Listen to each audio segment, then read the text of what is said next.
I thought I owned Black Ops 6. I went to go play some zombies. It turns out I don't own it.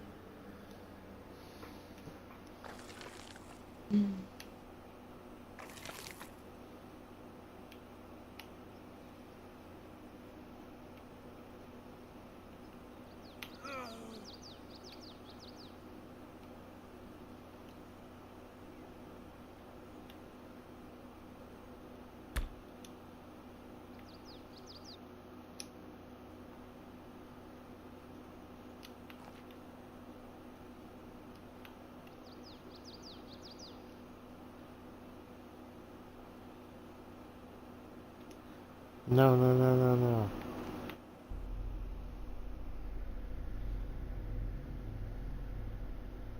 I slid up and hit the wrong button and I hit reconnect. Oh shit. Cause it's this new little uh, console command on Arc I found. And all you type in your console command is reconnect. And it literally like drops you and pops you back up like instantaneously. Like without you having to go in and out of the thing. Or the game.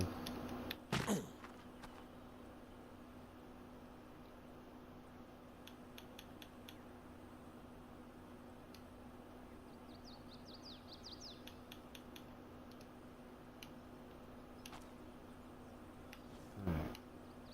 I can see that bird coming to steal our food a little bit better now.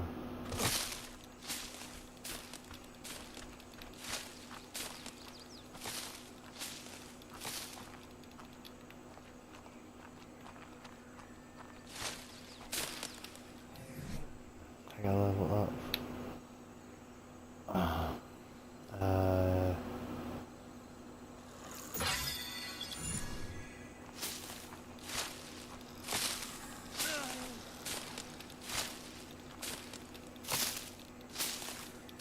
Uh, she left the party.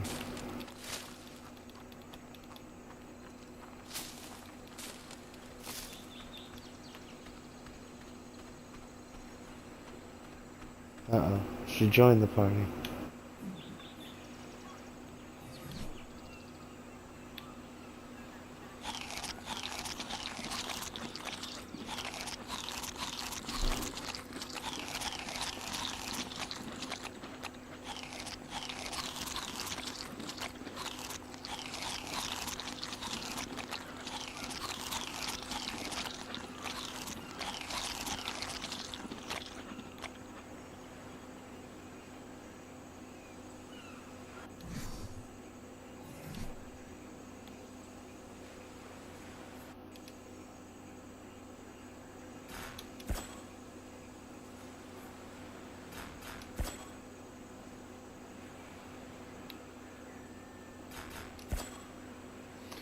So to protect my head, I do a hat.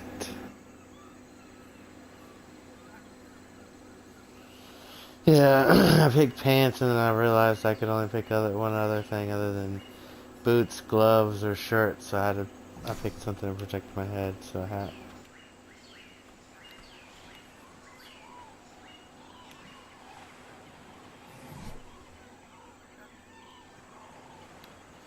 Okay.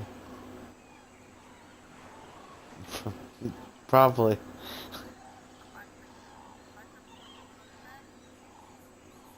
A biblioteca? I need a biblioteca.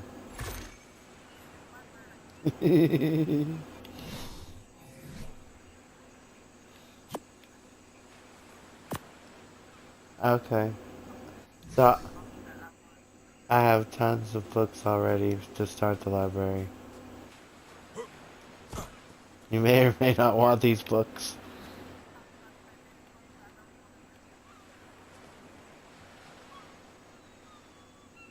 No, I definitely say you want to read them. They're more interesting than I ever thought they would be when I started reading them. Fucking-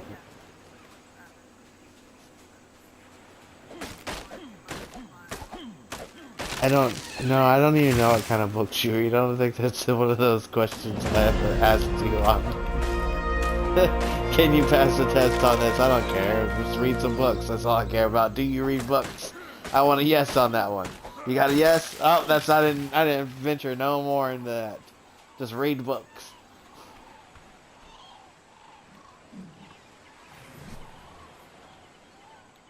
I got another level. And I'm gonna put it in wait. No, I wanna put it in wait.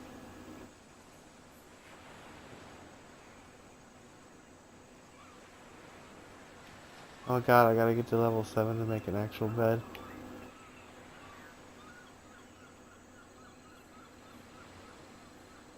Better than my ordeals going on.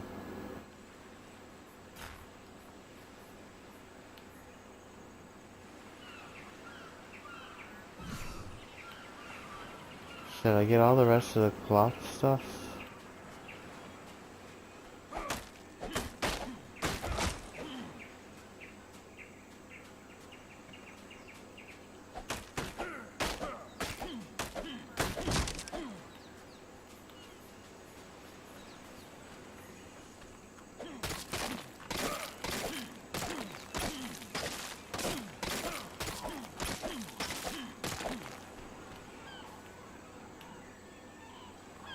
Will I use multipass?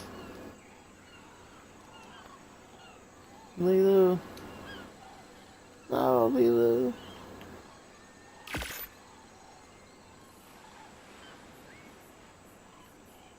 That's what I just made. Them hats and pants.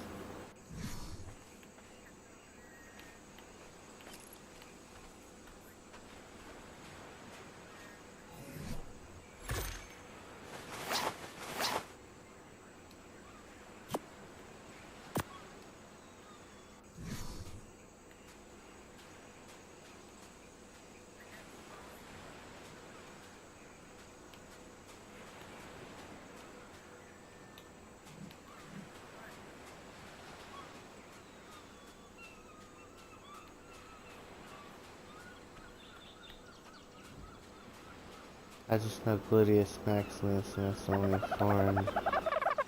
foreigners I can get. But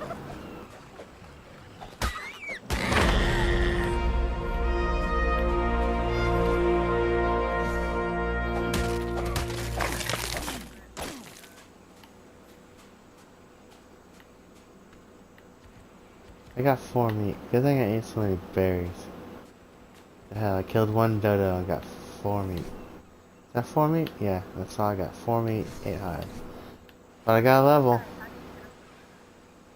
Jump.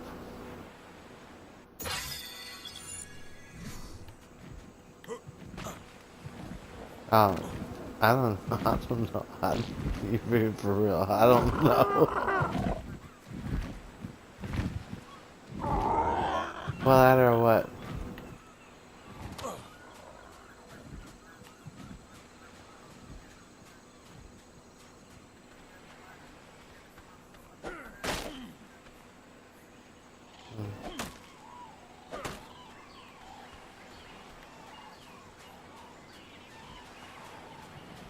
I don't know which one you're playing.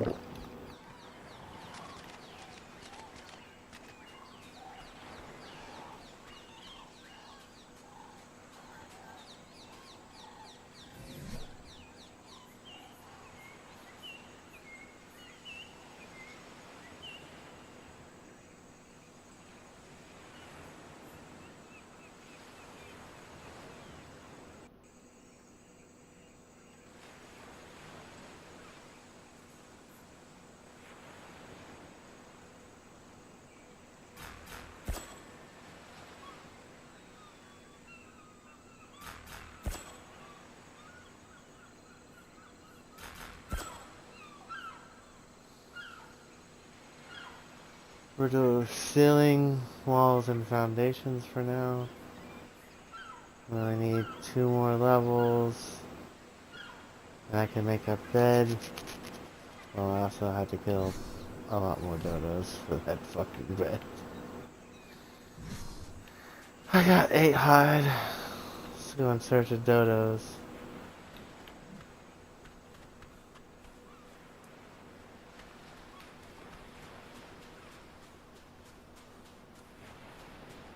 That is a big base. What if it's decaying?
Don't scare me like that.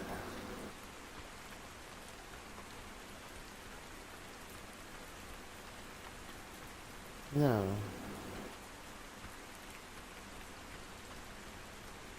Here I am trying to hunt dodos, and all of a sudden you just yelled like that out of nowhere. Actually, the head's no on the thing.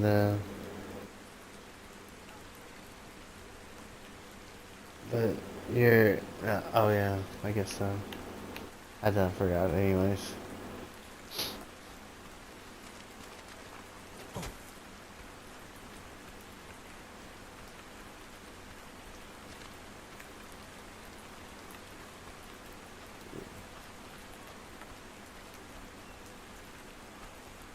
I could build a house right here.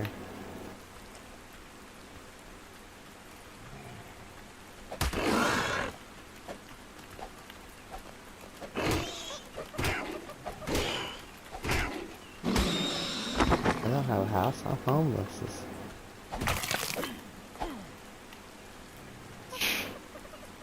Especially at fucking these rates.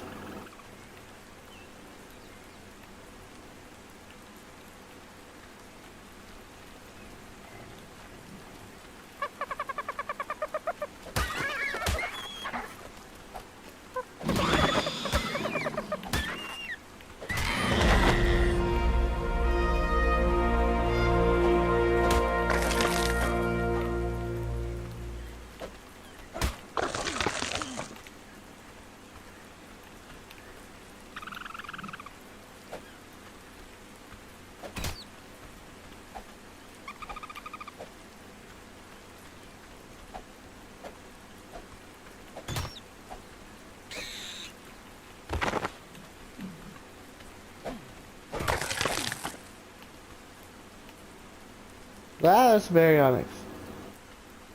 Run away. I no longer want to live here.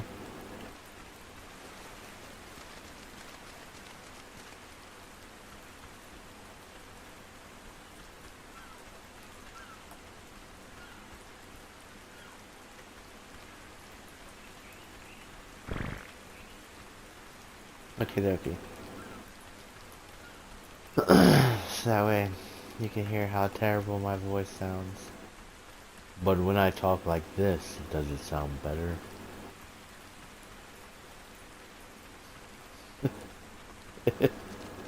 Does it?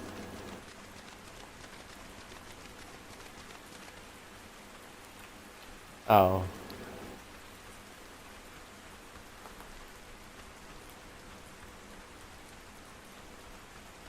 Okay.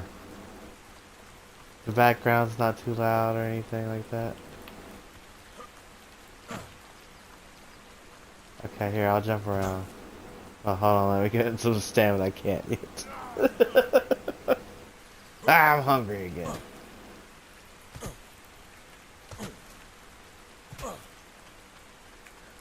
Time to pick some berries, that should be loud. You're louder than the game.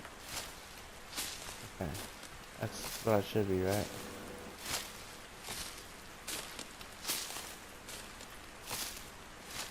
Not Yeah. too much louder. I mean, I like to be able to hear what people are playing. So should I turn the game down a little more? I'll turn the game up just a little bit. Like Turn the just a game little up bit. Yeah. so the game's louder? Yes. You want to balance it both. You don't want to like overpower the game, but you also don't want it to overpower you. Okay, so what about like this? Does that... Oh, I turned it up to... almost like to me now. Oh man, I got 2 levels now. And to wait.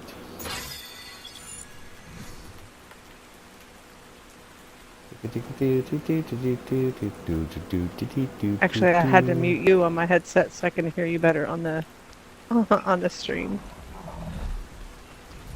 Yes.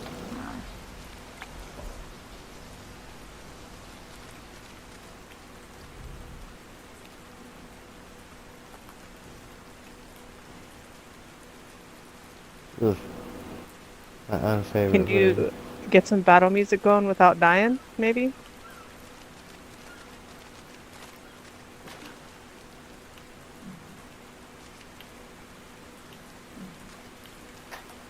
Uh,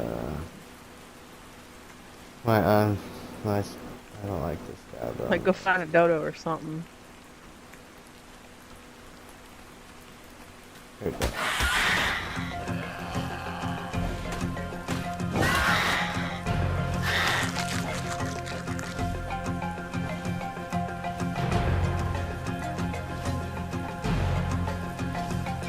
Okay, now say something.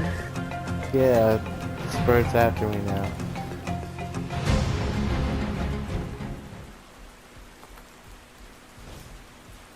They're chasing me.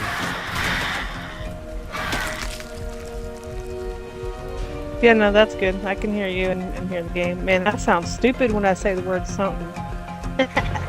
Something? Why? I don't hear it. Gotcha, bitch. Y'all see that? What's gonna happen to you?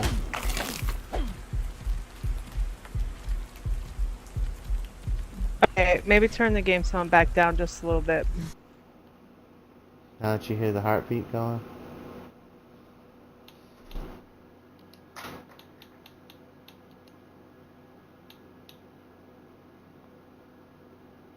There?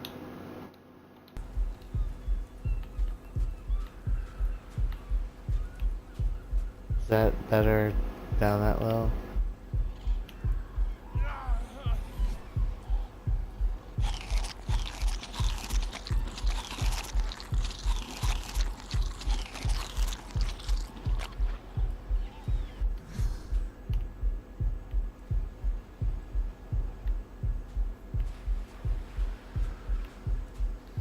Look about a pixel bars. Stamina's not going up at all.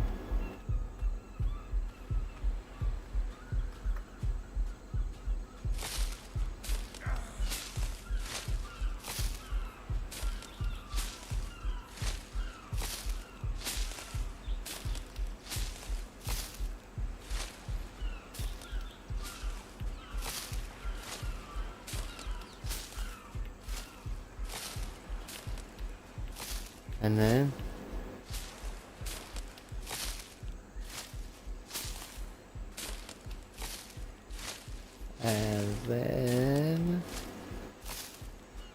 what happened was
Ha, been sitting here talking to myself. Forgot to unmute my mic.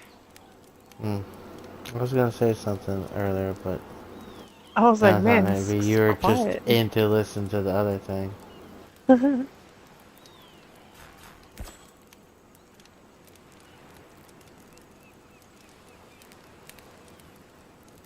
So that sounds good now? I never Yes, got the that's good. confirmation. You never came back and told me. Because I was talking to you with my mic off. I know. It's over giggling. Oh, fuck, dog. Cause you're cute.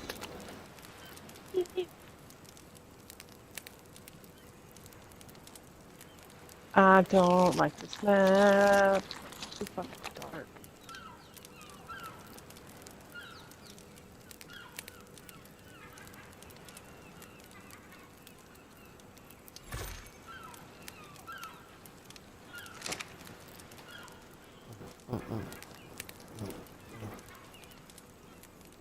Oh man, you missed my comment about your character. What about it? Ugly. Oh, thank you. Yep. That's what I was going for anyways. How do I get up? Man, I haven't played this since.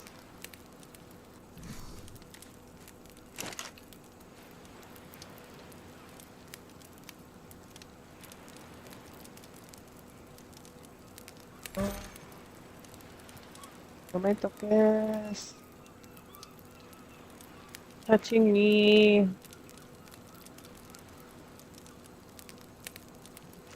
I found my way up.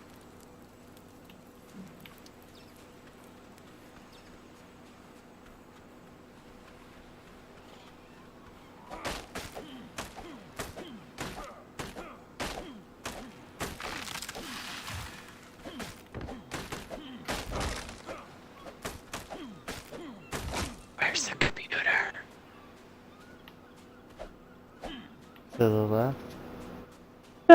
To the left is off the building. Oh, in the house then.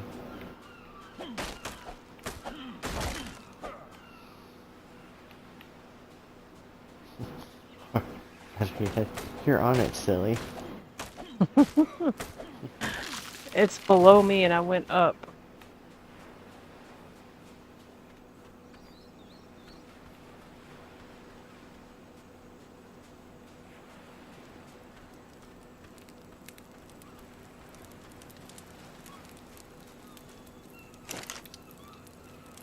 I gave them fucks some water and they're still crying in there.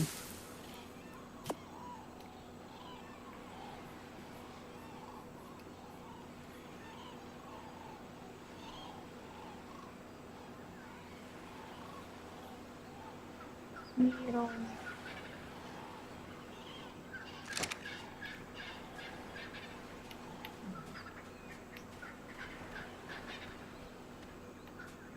Where is this thing?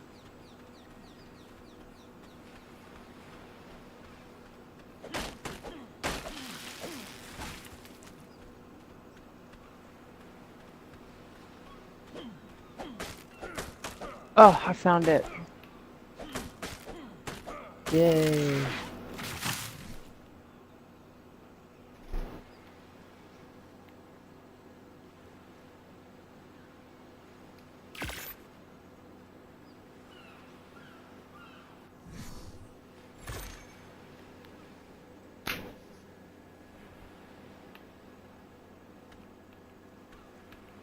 I made a bed. See if I can make Yay! a foundation and put it down before I die. I'm doing pretty good for official. Yeah, I haven't died yet. Thank goodness. Knock on I'm on fake wood. fire. This is the wrong gun to use.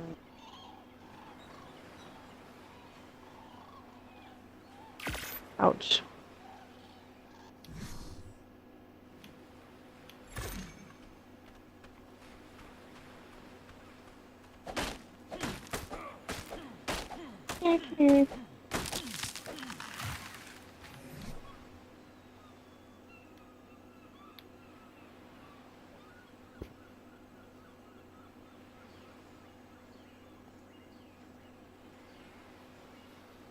Every 20,000. Oh, no way. Shit.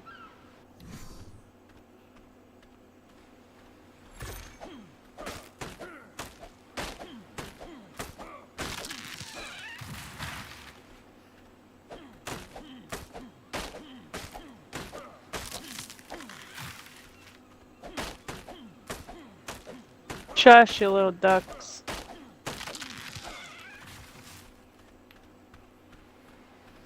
Don't give her. Don't get no quacks about her.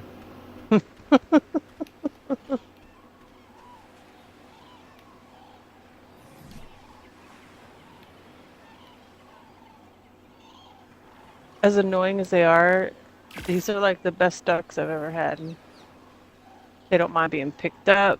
They let me pet them. Not even the ones I raised are like that, are hatched. So, bastards.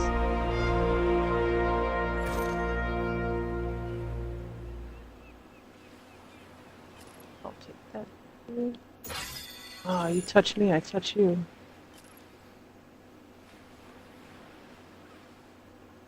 Sounds like a deal. Okay. I need a lot of touchings. Yeah. Jeez.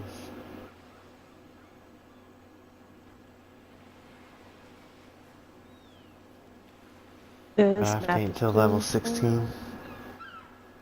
Woohoo. So let me sit here and do stuff till I hit that level.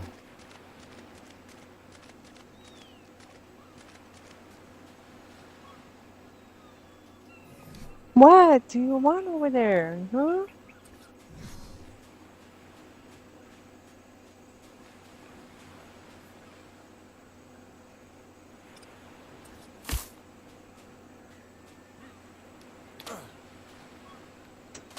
What's the matter? I'm not giving you food. It's too late. Yeah, you're not eating nothing. Yeah, no. Let's go meet me with the others over there. Mhm. Look at that little ducky butt. Yeah. Yeah, that's all you're getting. Just water.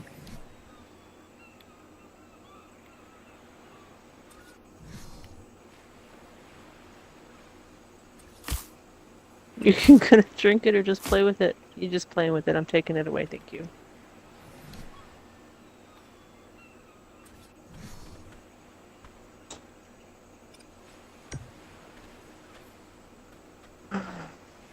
Every day. All day, every day.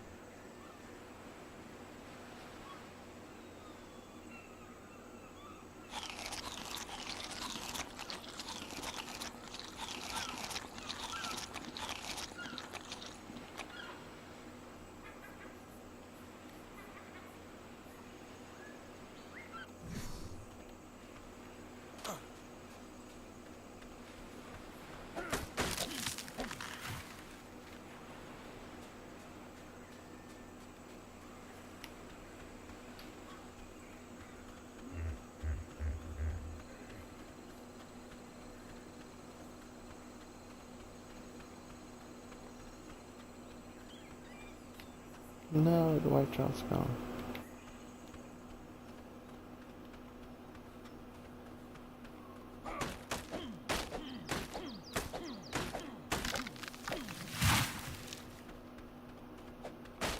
Ugh, watch out, dude.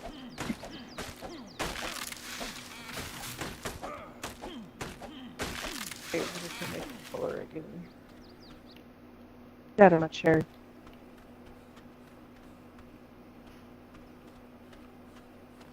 Moji, where's my controller?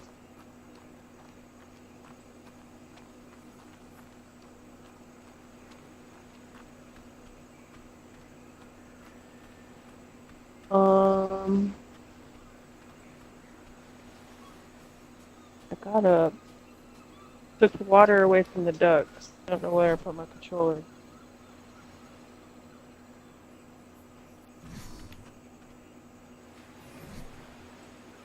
Oh, idiot, sitting right by my phone.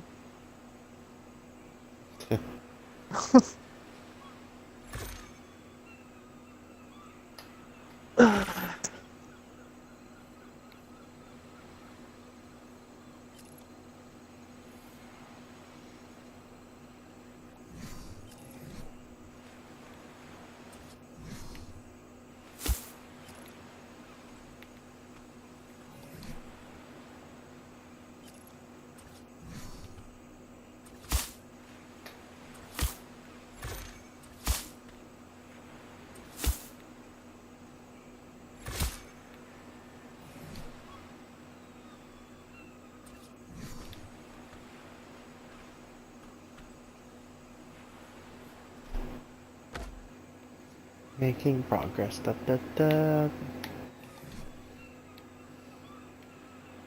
Da, da, da, da, da. Do do do do do.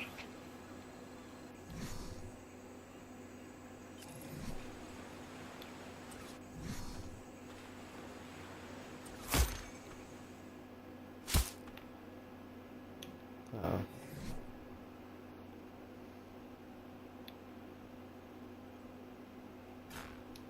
thank goodness.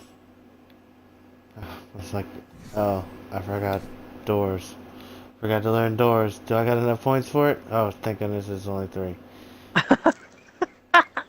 That's scary. I remember when I didn't have doors, fucking raptor came right on in. Well, I'm only in thatch too, so it makes it even worse. Yeah. My sister calls them Triscuit houses.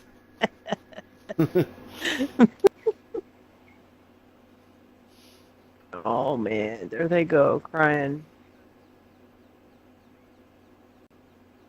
They'll shut up here in a bit.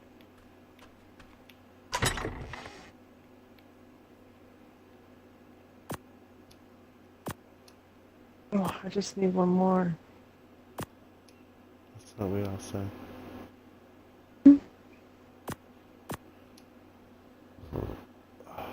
That might be enough. Definitely think I had enough food today.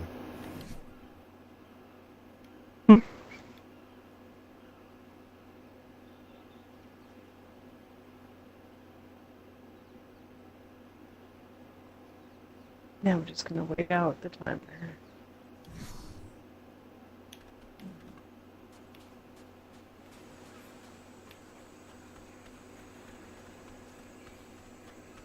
I am in the party with her. Stop telling me she's streaming on Twitch. Still fucking does that. That's so Yes. annoying.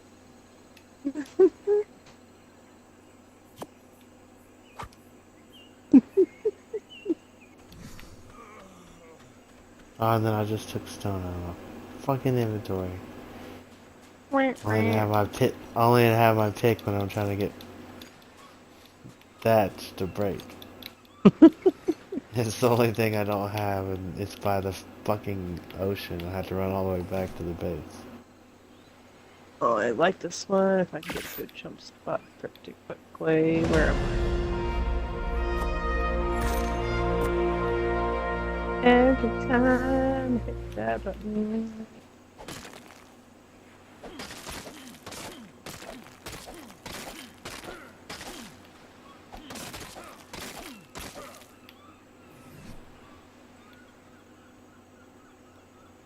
Alright, now where is this spot at? Oh my goodness, I can almost pick up 200 pounds. And I made it to level 10. Woo! Nothing I want to buy yet, but level 10. See, next I'm getting into wood. I got that wood coming up. Ha ha ha ha ha.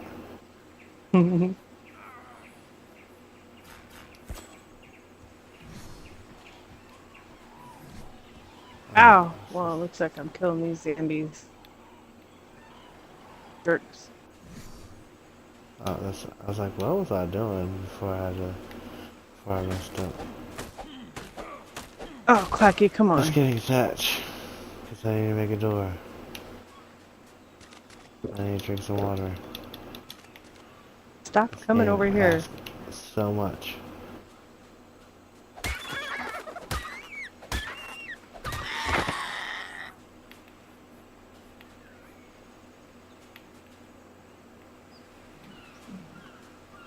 No, I'm still getting shit thrown at me. I'm wearing.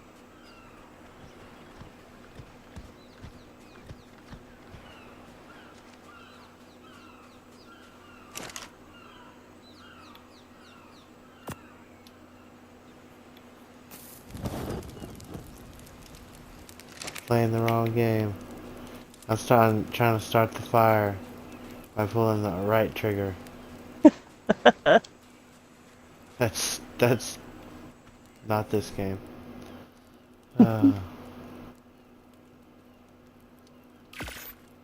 What's even worse is like I even started to look for the lock and then I go, not this game. It's Mhm. already comes with the door. Used to do that when I played Minecraft a lot. I'd bounce between Ark and Minecraft. Don't work like that. Now I'm broke. What, you bought the Frontier pack on Rust? I can't buy any more parachute jumps. I need some parachutes.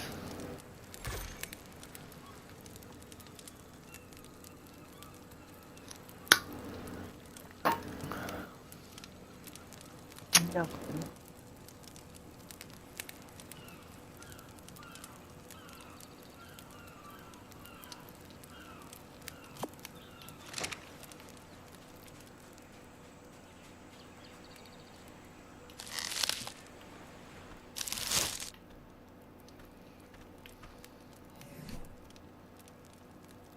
Please don't be immigrant.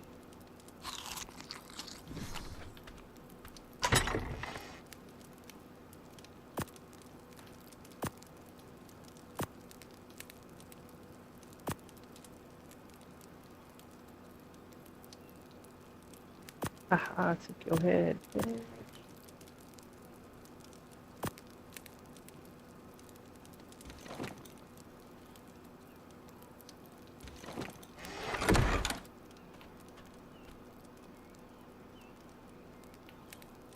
Too far.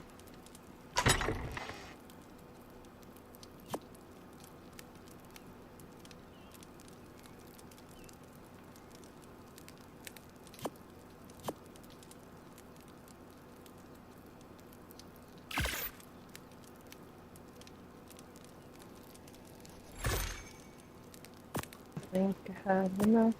Oh, I don't have enough time. Guess we're gonna go fishing.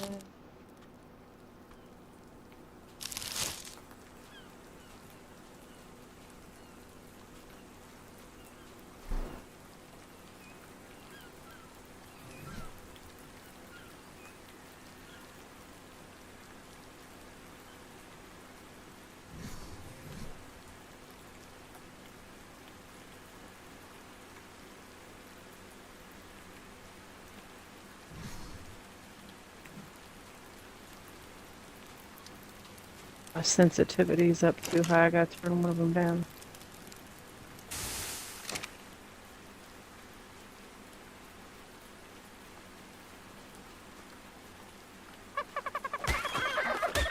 They stole it.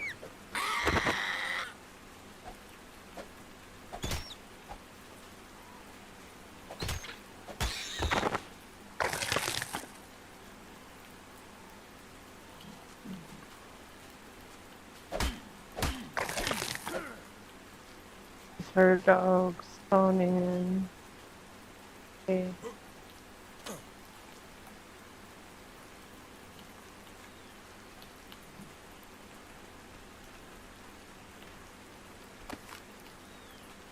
They're so angry.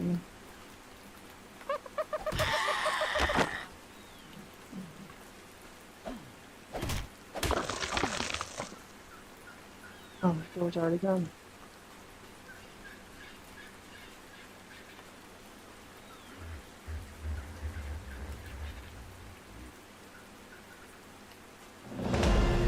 Bitch.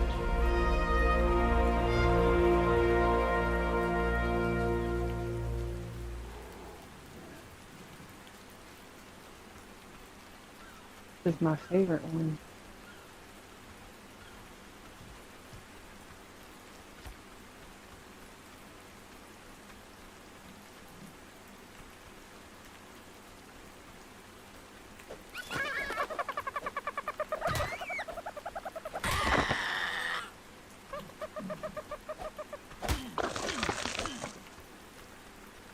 I missed!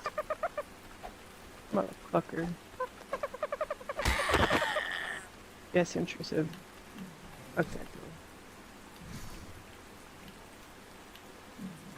Princessa, I'm gonna pet you right now in both my hands. Yes, baby. Oh, I keep pushing wrong buttons over and over again. It's driving me crazy. Uh-huh. Fuck those doors, I can't break them.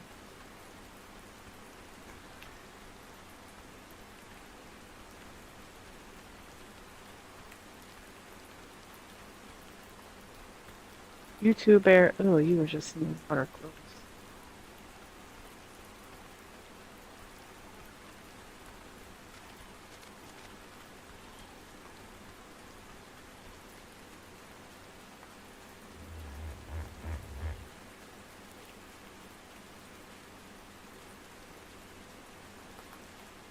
Terrible, don't watch me shoot. Oh, cheap. Pew pew. Oops, wrong side.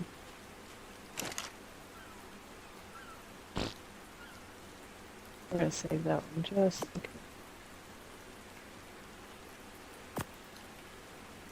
That's a big nope right now. Ah, run!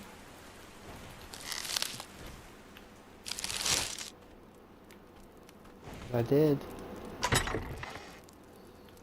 Itchy without him.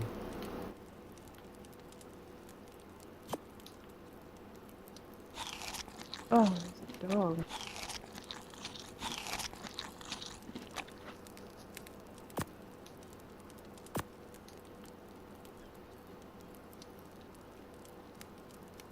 Legendary!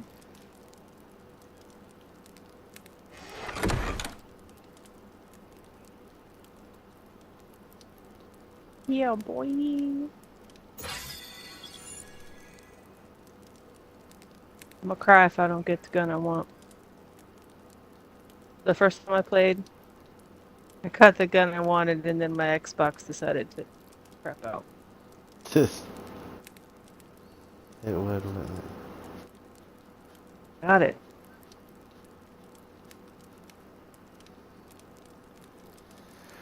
So I just need to get to level 16. Anything I want's at level 16. Where you at right now? 11, 12? I just made it level 11.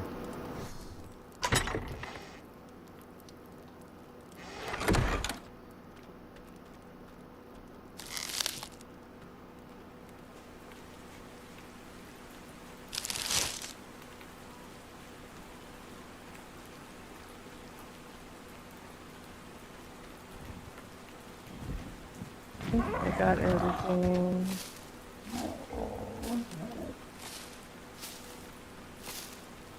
Oh, hello. Hello. Can you hear me now? Two of them just tried to fit through the same door.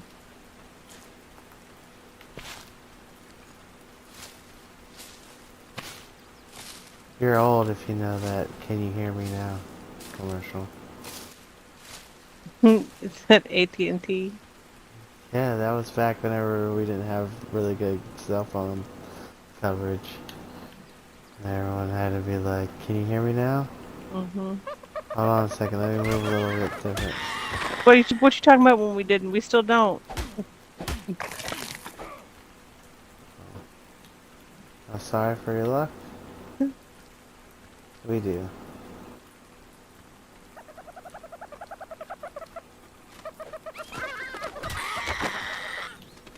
I will sacrifice convenience for living out here.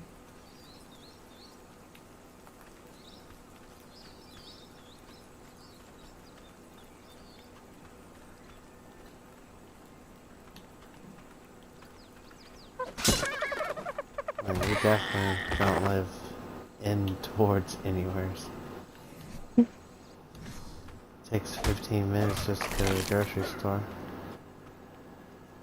The only thing that's close is the gas station. That's just because it's been in the fucking neighborhood since I was a little tiny child. I'm pretty much guessing it'll always be.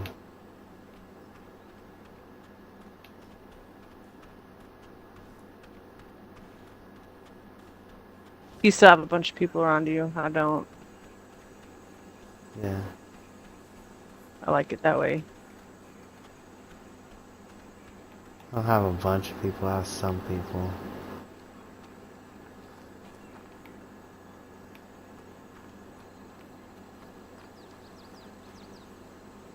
I can't hear my neighbors. Sometimes I can hear their kids, but that's about it.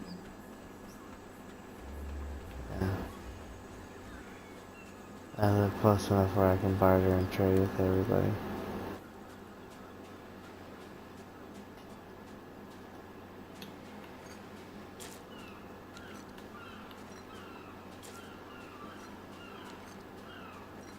Oh, I missed. I saw your ribs.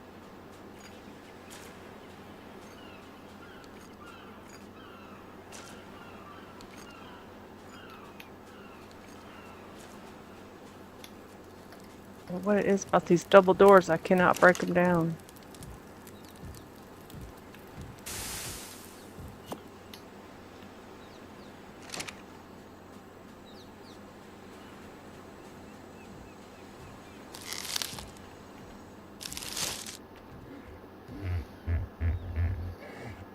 And like Rust, I could probably break walls in this game.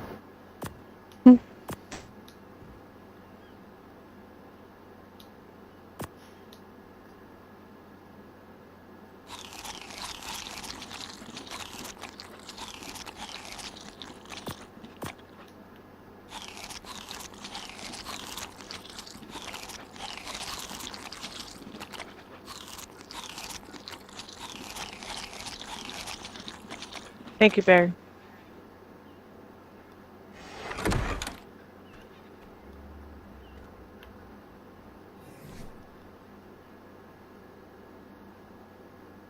Ah,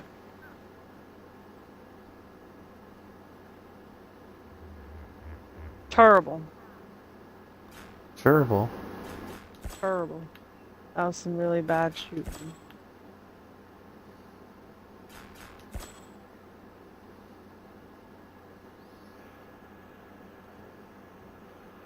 I can almost change everything up to wood now.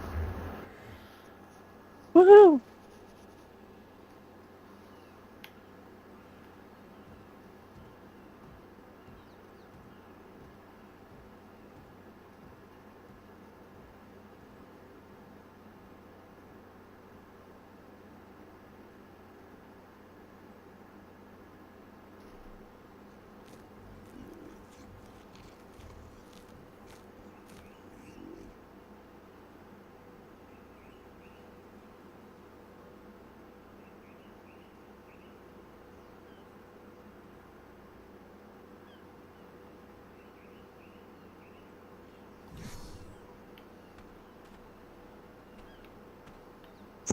I don't know if I can do that yet.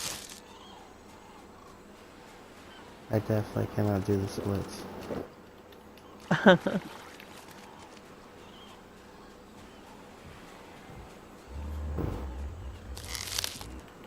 I've tried and tried, and in my mini of ninja training, I have definitely learned that I cannot do the splits. I I cannot used to be kick able that high. to. I can almost kick that high where it looks like I'm doing the splits, but Hips don't like me anymore. I can't.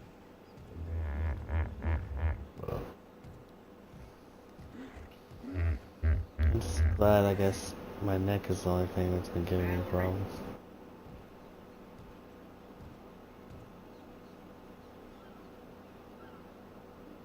Skeletor, Dementor. Suck in my fucking life force. Get out of here.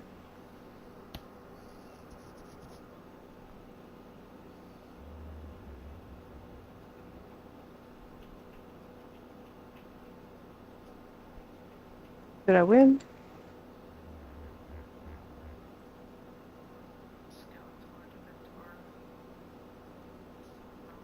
Oh, no.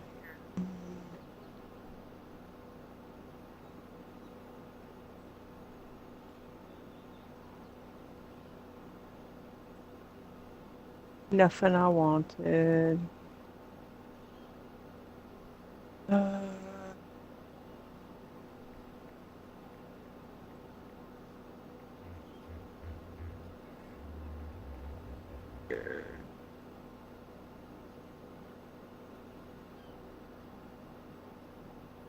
way over there.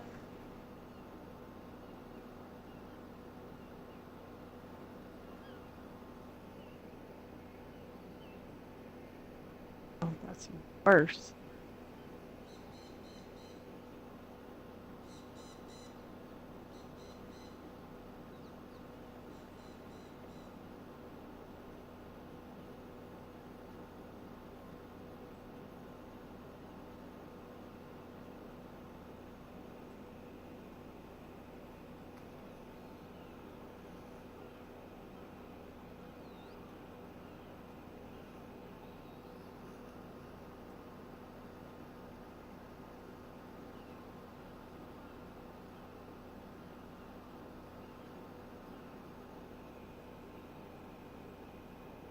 Ah,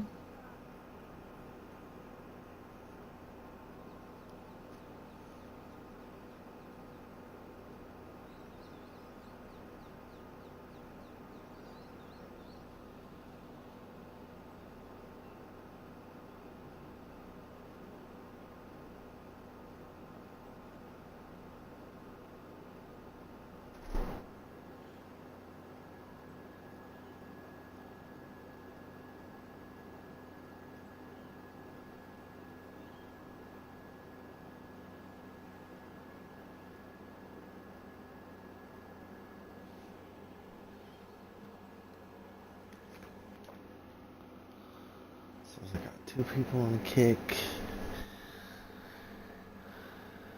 two on YouTube. What's that likes? I can't tell.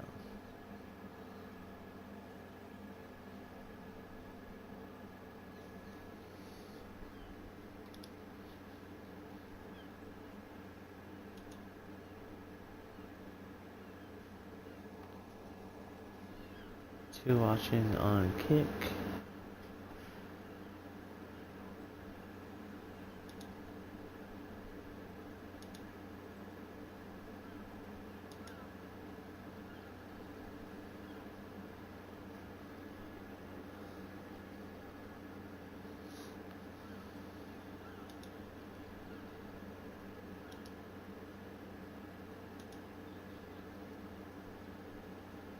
ah, definitely not doing that. I made a crawler. Is that a good or bad thing? Just cracks me up because it's not needed an outbreak. It's just funny. I ruined my bike. Not the bike.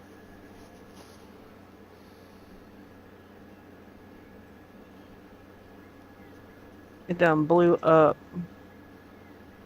Oh, I think it just blew up.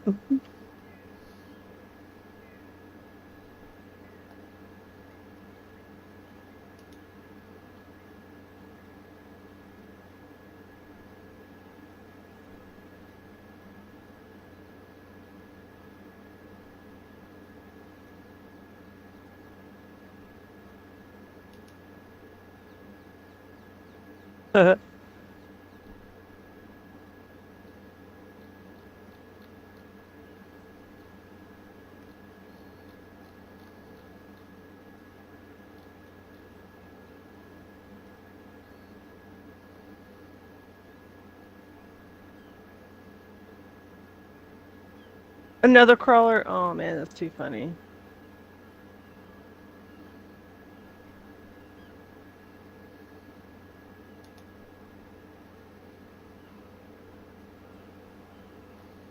Moss ammo. Princessa, come on, man. Go lay down somewhere. What is your problem? You've already been out. No, get away from me. Wait, leave her alone.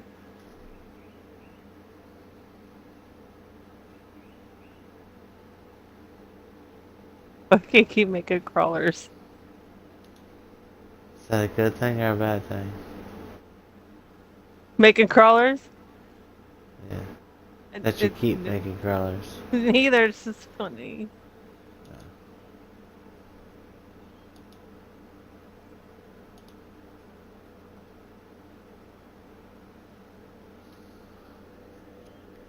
All right, I got enough to pack a punch.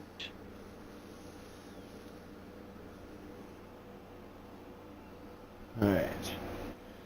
I am going to make some coffee. Okay. I will be right back.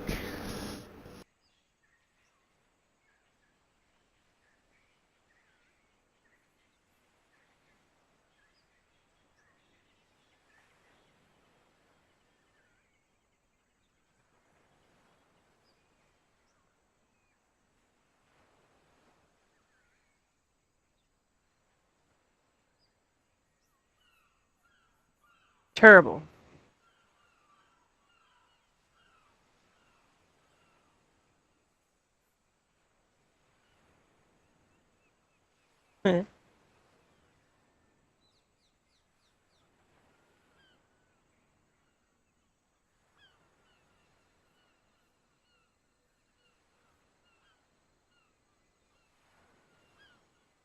I knew it.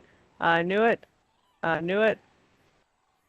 I was gonna say, watch this be a freaking Demogorgon, and it show was.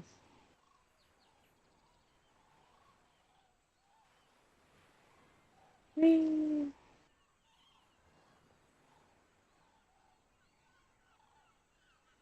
I hear you, Houdini. You're not getting your water back, buddy. Go Mimi's.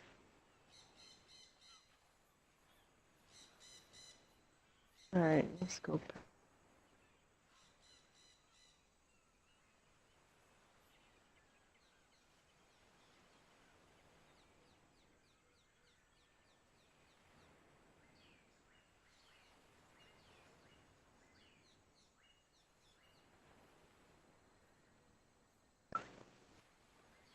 What you whistling at me for, huh?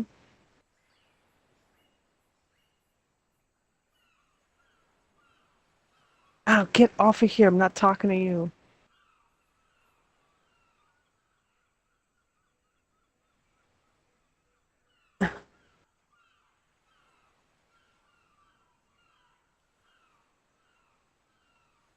What's the matter, you? Huh? What's the matter, you? Go lay down and go Mimi's. You go lay down and go Mimi's, huh? Little ducky butt. Look at your little ducky butt.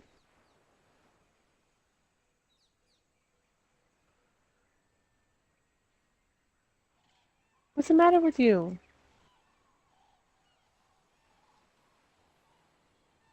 Y'all quit fighting.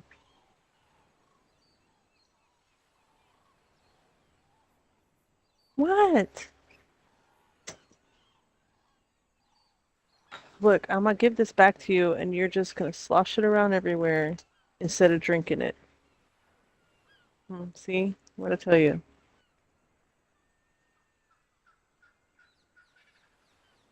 Watch out, bear.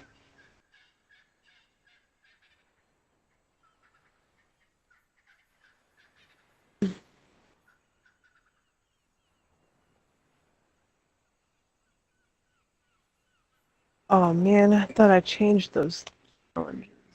Whatever. Sorry.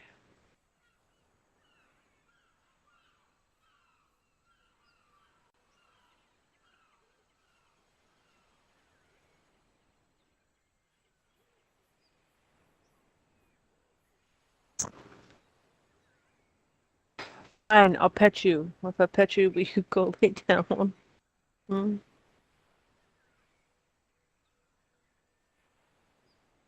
Look at them whiskers.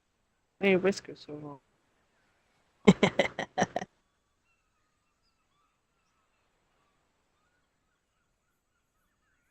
Oh man, are you dying? Am I killing you? Oh man, he died. No, baby.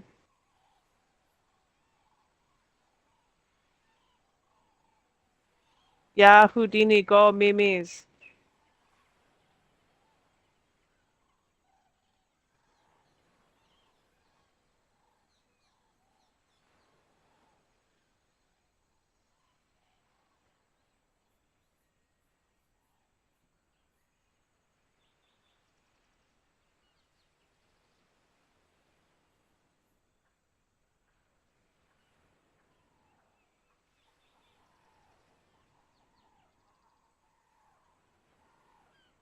Oh, right. I'm supposed to be going to pack.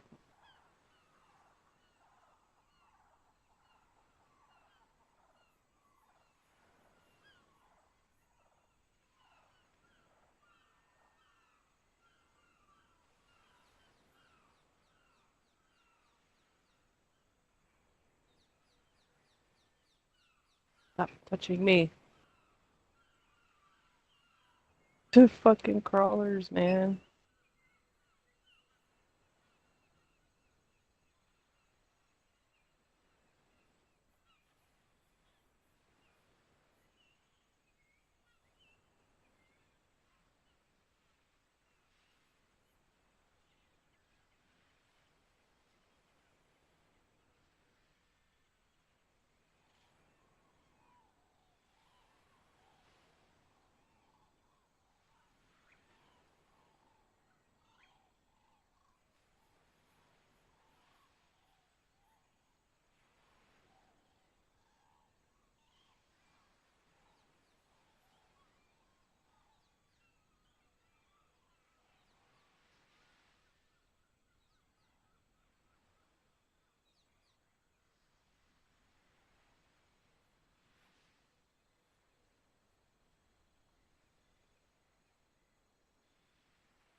I'm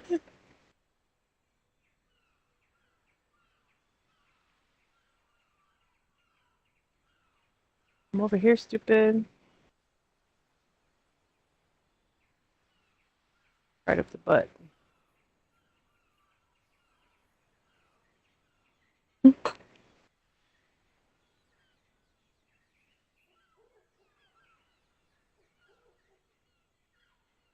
Now, how come?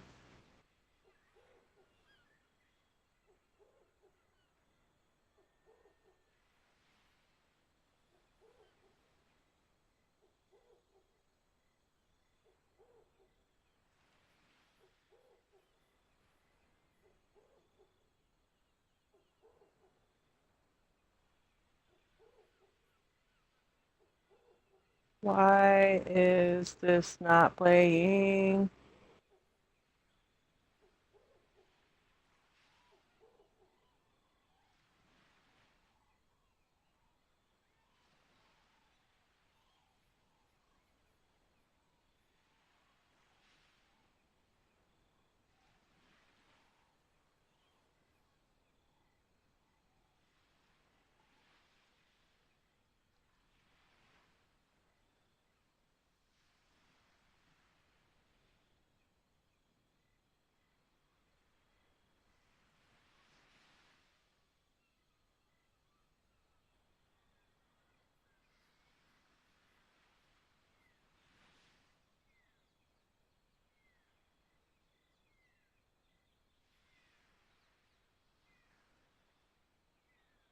Okay, I gotta fix this.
Alright.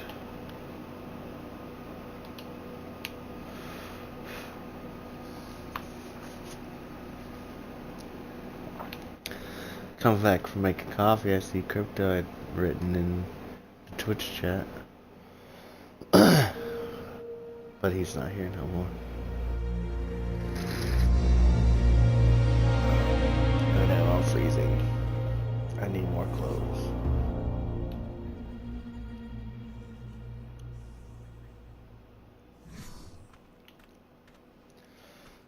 Oh, I'm in on the game.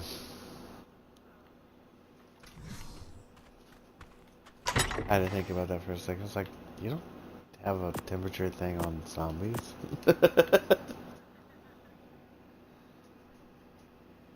Oh, he's still there. I seen it pop up across the little writing thing and it said, yes, I am.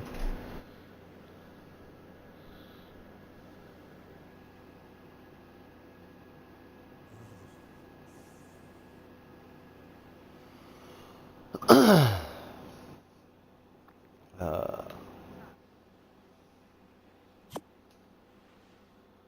hey, you're wrong, bitch. Like it.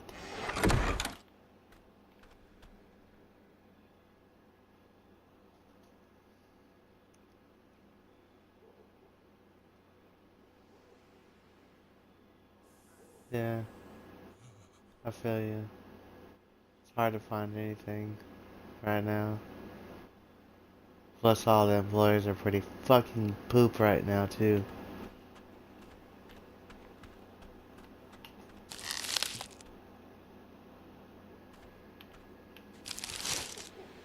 I like how I used fucking and then used poop right afterwards. Like I was trying to save myself.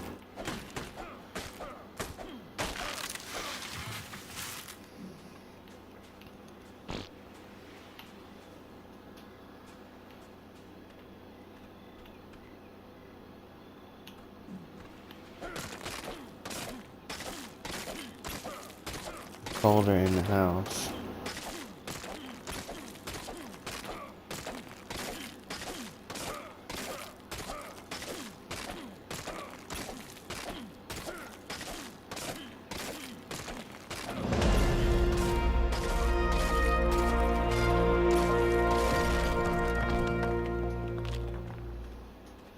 I've been playing Rust.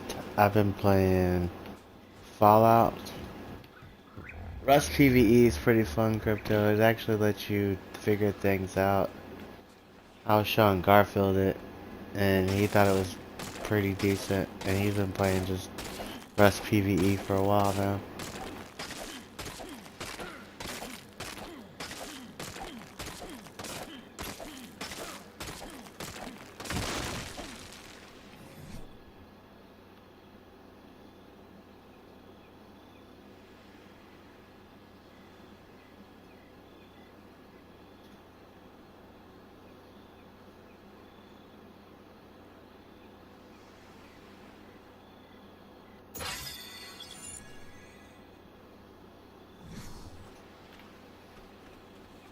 Food again.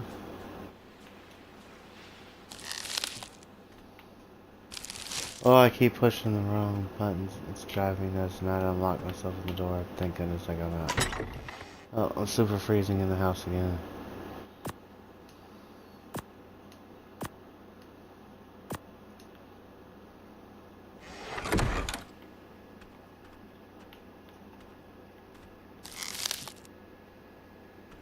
What were you playing before if you hadn't been playing anything at all for a while?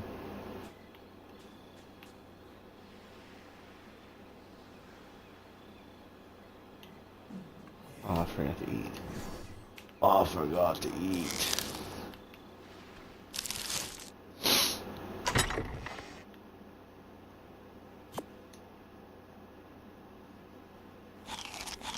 But you.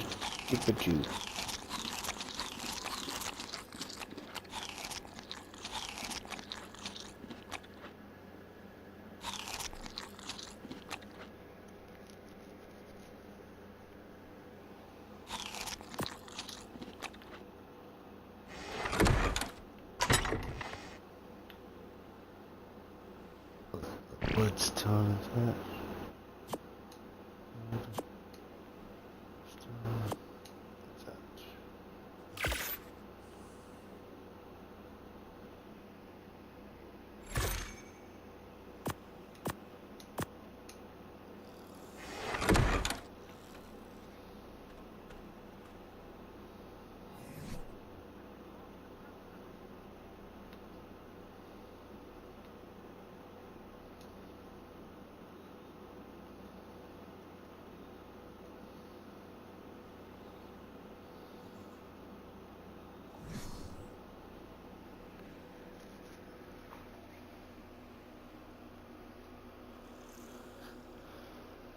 I like that. I was playing that on PvE too also. Me and my friend Danny was playing DayZ PvE. It was decent. I got to at least learn the mechanics of the game, but it's like Rust, where all I do is just search. I spend like 8 hours searching on DayZ.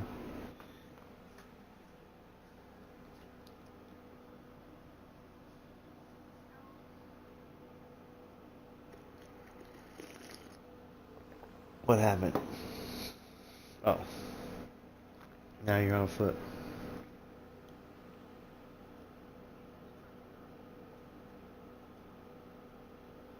But do you?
Do you play the PvP or PvE crypto on the DayZ?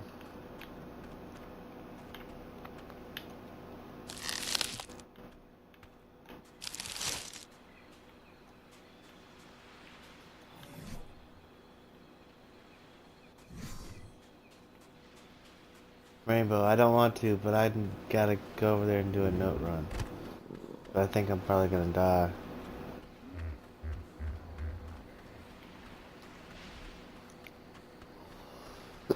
No.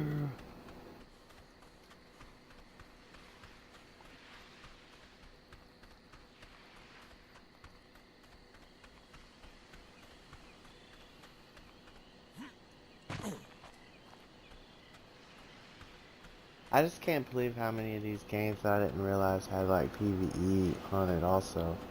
And all I'd been doing was playing the PvP, getting so pissed off. But a lot of times I can't even play PvP anymore because I just want to relax and play a game. I don't want to play a game, worry about dying, and then worry about dying to other people too.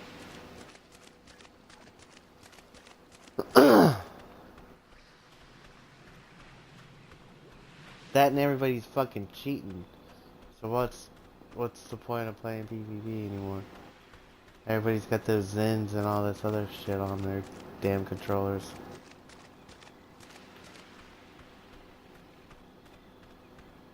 I've definitely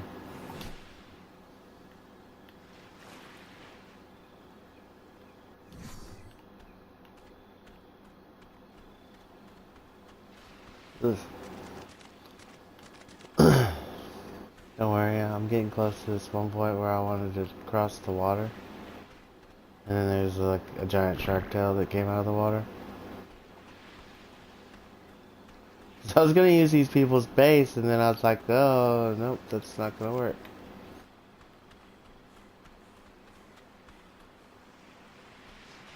I gotta not get down far enough where this baryonyx is.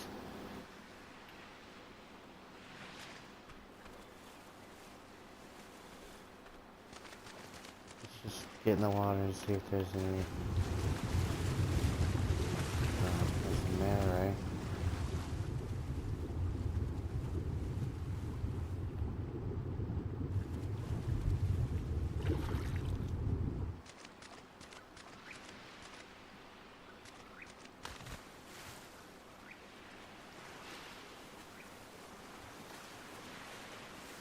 Downstreaming? Holy crap.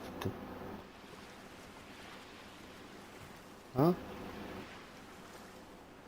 Oh, that I'm playing Ark? Oh, yeah. I need a break. Yes. I was at the store at the... What's funny too is I was at the Dollar General looking for crackers today. And they didn't have none of the crackers I was looking for. But then I seen these I don't know if it was their version brand or whatever, but it was uh like ranch crackers. I was like, huh. Yeah, that's what it is. I think that's what they was.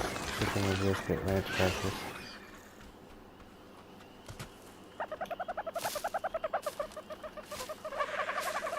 I just found Dodo Heaven.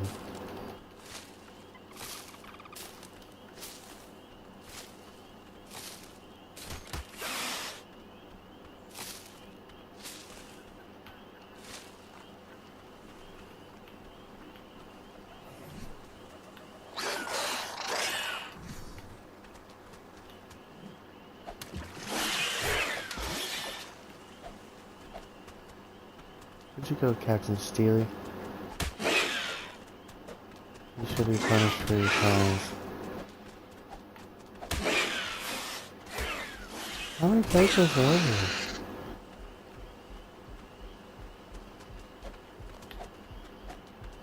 Please stop taking things that are not yours.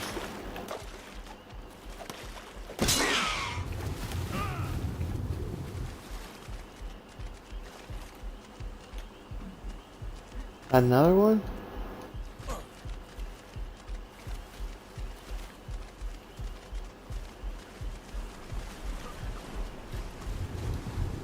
I'm gonna die because I'm just gonna float through the water. Oh, there's the piranhas. He got me. Oh no, I think they're going after the Pecos. Nope, definitely me now.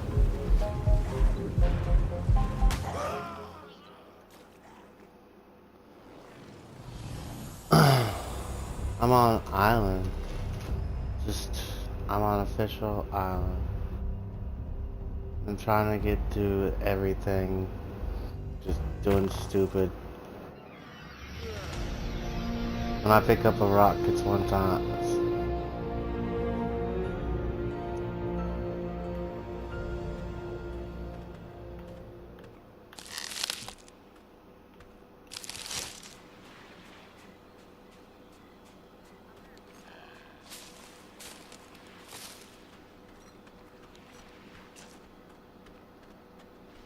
See that?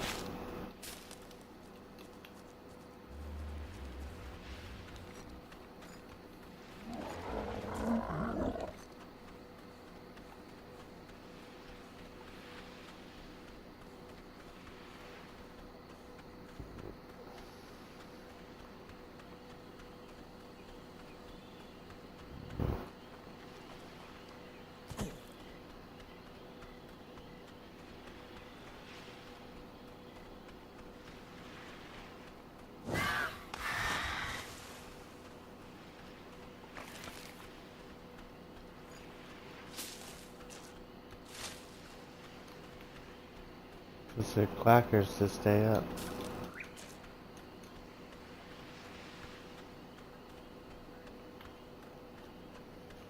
Well.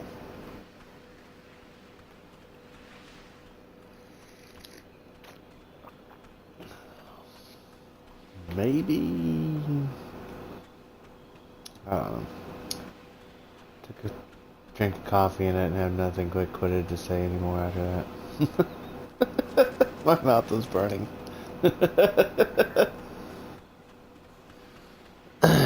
It burns this us.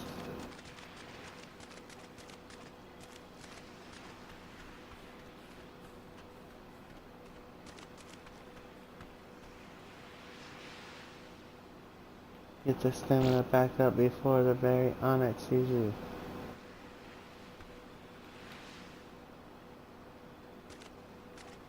I don't know why I didn't just, when I died, spawn over there at the other side of the map.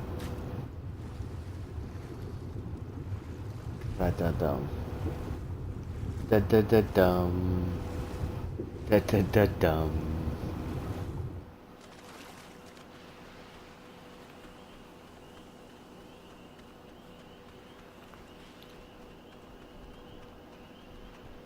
Look at this thing. Holy monstrosities, Batman.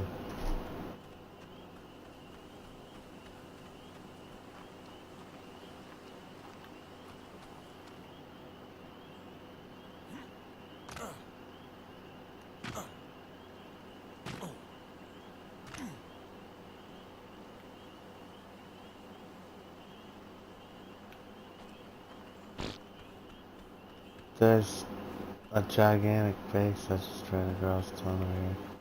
That's what's happening.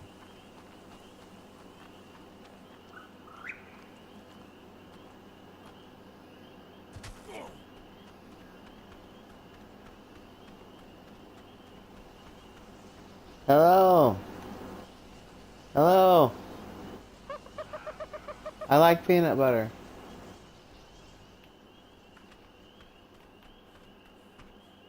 No, me and Rainbow are not playing together. She does not want to play on this official crazy bullshit. I don't blame her. That's not her cup of tea.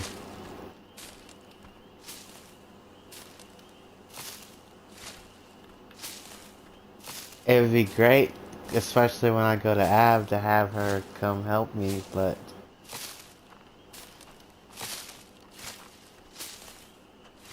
that would be hilarious.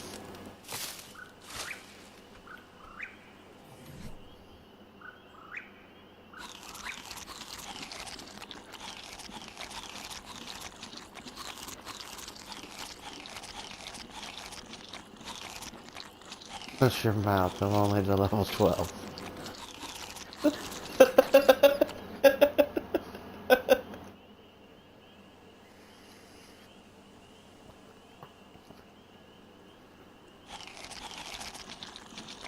Oh crap.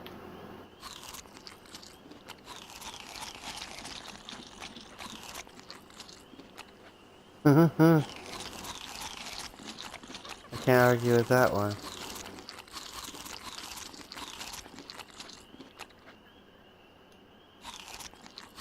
Oh no, I'm eating them, not throwing them down. I'm playing the wrong game again. Just L trigger that shit. Oh, thank goodness that wasn't narco berries and that was just stem berries. I need to go drink some water now. If I could get to the water now.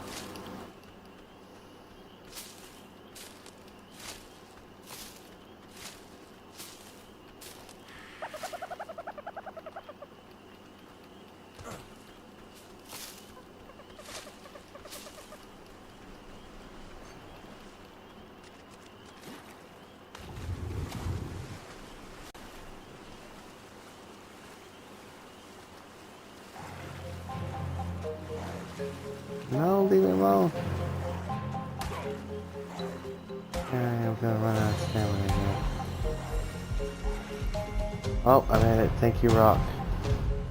Oh, thank you, Rock. some fucking berries again.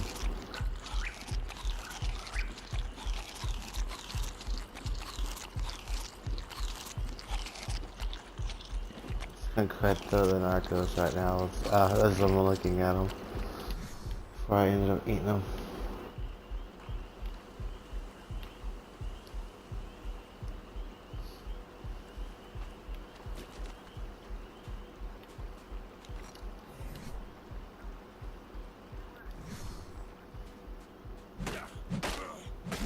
Yes, you're supposed to take vitamins in the morning.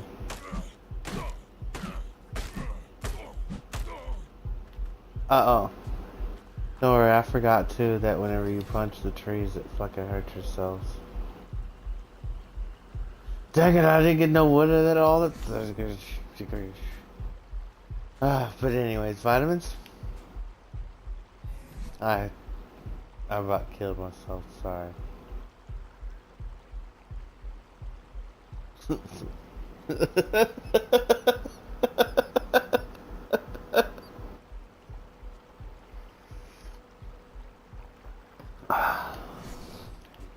more crap again.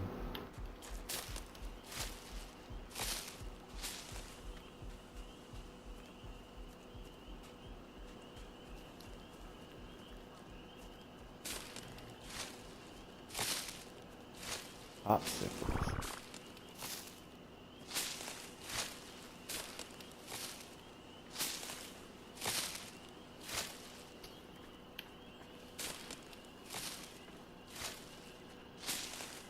Do you get babies from Club Arc or grown animals?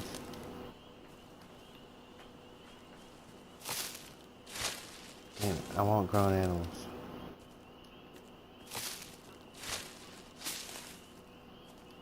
Well, see, there's official that has Club Arc. Yeah.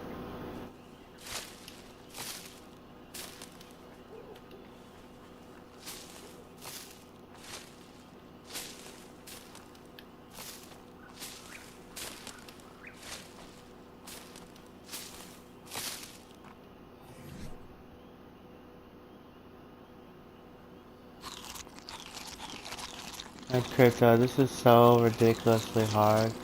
All I've been doing is fucking picking things and eating berries. This whole stream. Did he?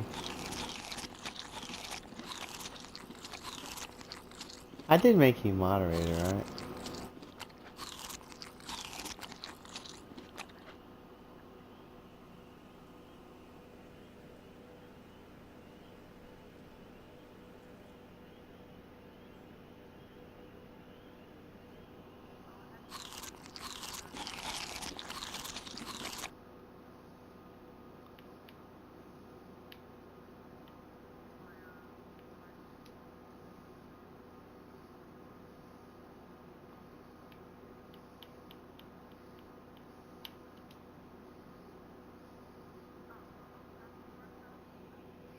Here, let me Yeah. include my audio. There we go. I didn't know that. Well, he knew that you were talking.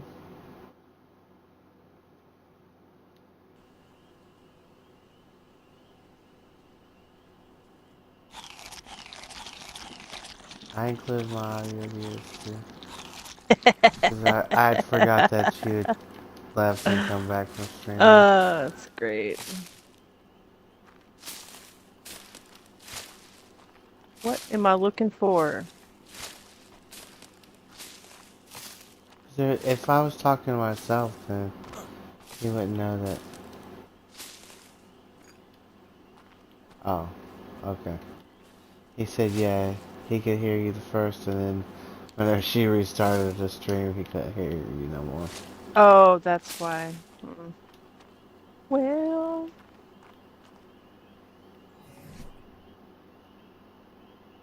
oh my goodness, what is happening? I should have called this stream Eating Berries in the Dark.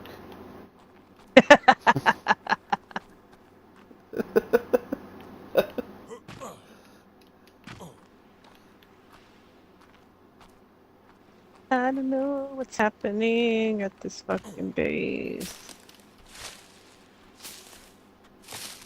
Oh, wrong thing.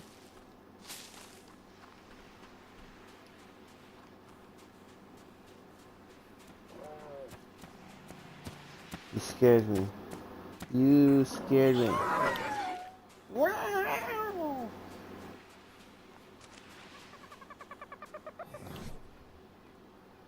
Hi, Toby. You're so right, Mr. Ditto. That's what I was doing to get my life back up. I was Oh, my trying to little get some Toby sad eyes. freaking wood. Why you got your sad eyes on? There's no way I'm going back in that water You need your happy eyes. You need some water. No. to get my tools and stuff back. I'm a Toby happy eyes. Lay down. Poof, be gone. Be gone from my sight, beast.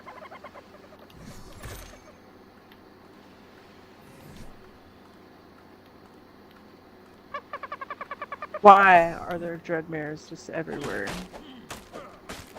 Because you don't want there to be dreadmares anyways. They're just all over the place.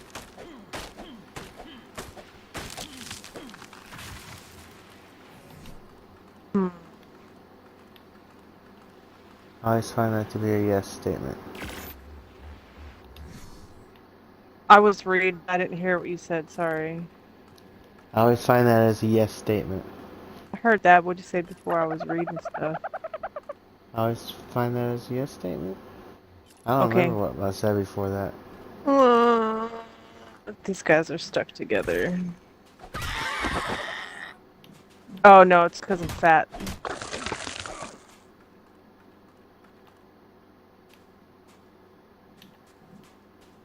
Fuck your friend go. This one's pretty. Oh man, There he this is a is. pretty pony.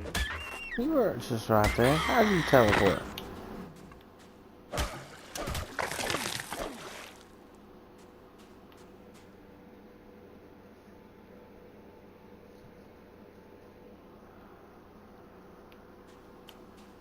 Oh. There should be like some kind of creature in the water right around the corner or something. I Oh, should this make a one is little base stuck. right here. No, there's Pagos. Not a prego. All the dodos all over the place there. Points, points, points, points. I can't get to. Ooh, this one came out Oh. pretty too. I have no use for these things. I'm just breeding them for color. Oh. There's sharks all across where I need to get across. Great. Oh. This one came out nice too. Well, it's not moving, so I think it's tamed. Scares the poops out of me. The raptor, this fucking baryonyx. As soon as it kills me, I'm gonna be like, yep, that was wrong.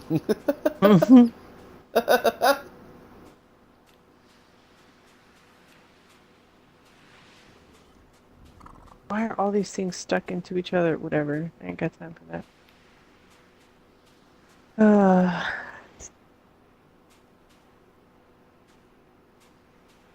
Where are my freaking eggs going? There's a note up there I can get.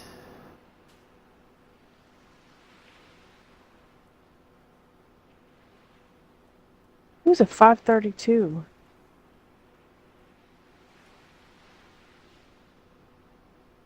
These guys came out at 532? Oh, they sure enough did. Hey, girl. Oh no, it's coming for me. No.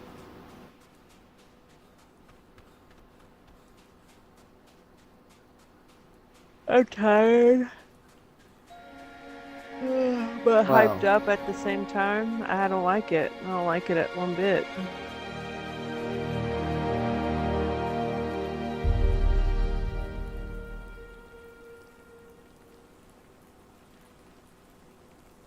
I don't think I can clean creatures and...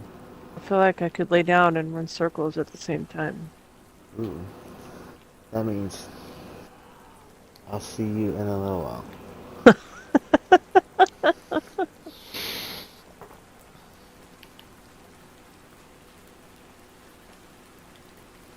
And I'm like, how many cups of coffee have you had now? And we're like, 4 o'clock. And we're like, what? 4 o'clock, that's the time I'm going to sleep. That's how much coffee I've had. 4 o'clock. Dang it, why is your face so wide? Man, what the fuck did I do the other day?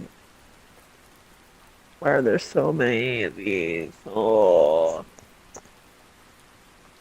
Oh, you know what I forgot? On that one area where I was getting chased by the stupid bagos, I forgot all about getting the stupid skin thing. Just the skin nut. Oh no. No, I need a boy. Keep getting stupid girls. Let's go.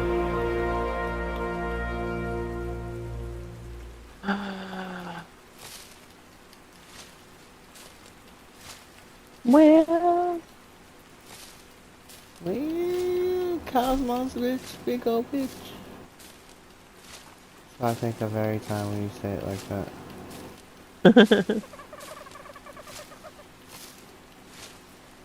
I can't believe how much LSD I did whenever that movie came out. And we went and watched it at the theaters. All super just going.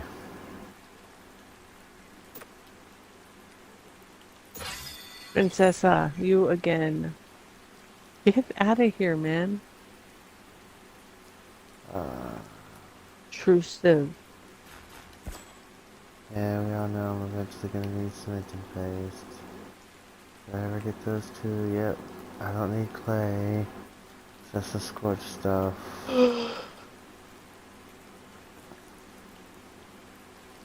Should have got your chair when Moji got out of it.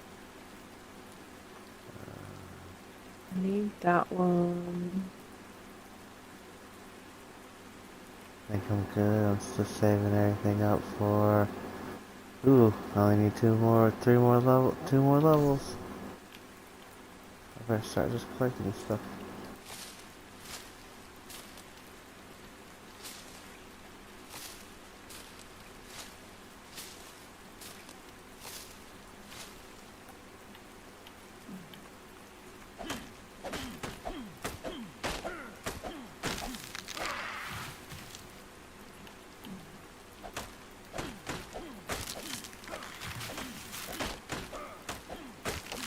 Mm. Look at all them resources, Crypto. I'm going to man. You want that, don't you?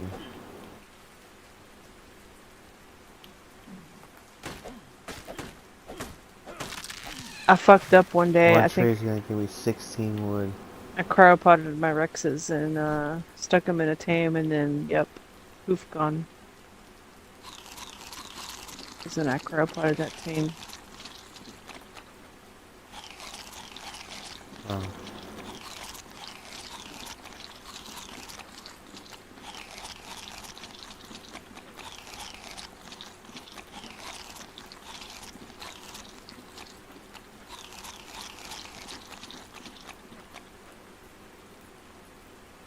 Shut up. Was that down here with me?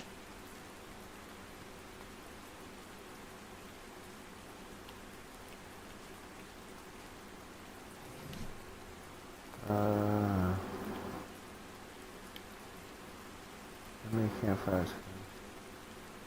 One, because I need more stone.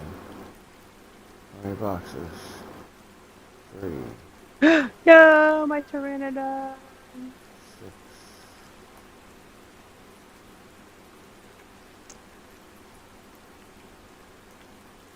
1.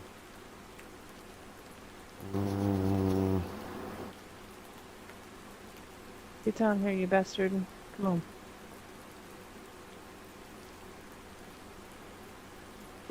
it is down here with me. All right, I didn't have to go anywhere.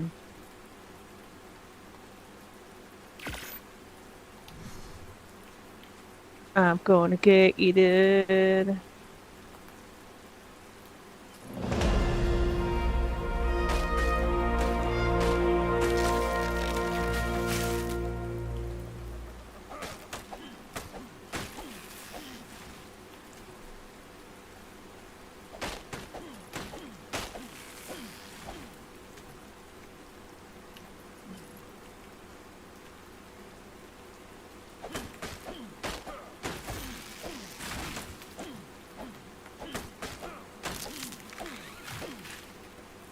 Oh my goodness.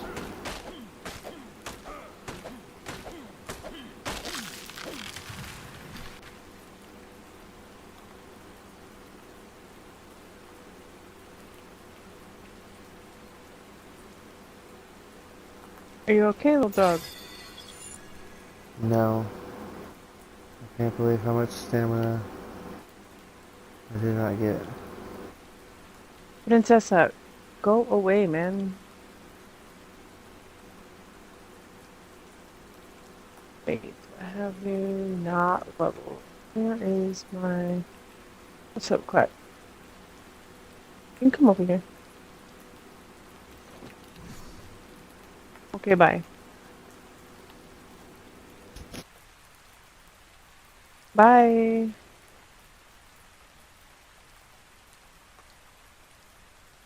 Oh, there's my mom. Your sneezing came to me now.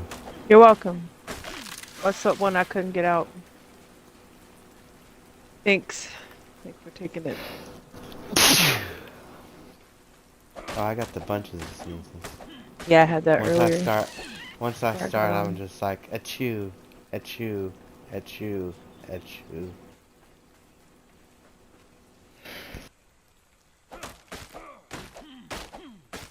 Where's my fucking weapon? Thought you're gonna say Carmen San Diego.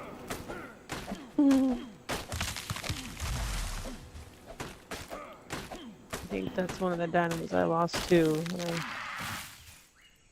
stuck them in another one. They didn't die. I Carmen just, San Diego? where in the world is Carmen Sandiego? Um,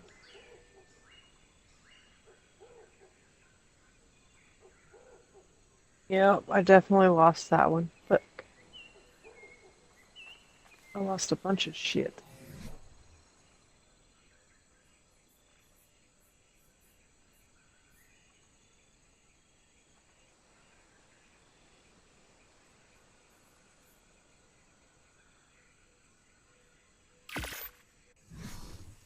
Okay, okay, okay.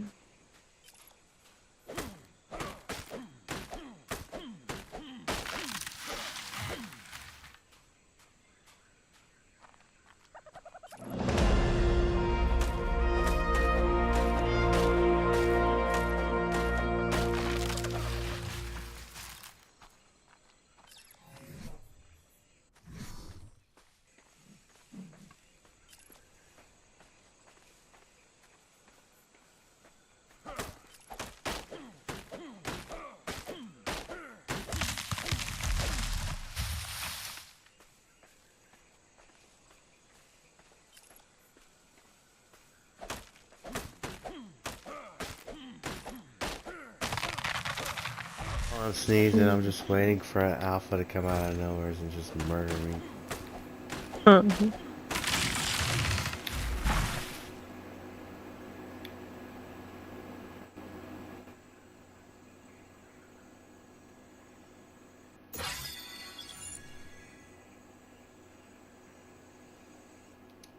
And now we play the waiting game.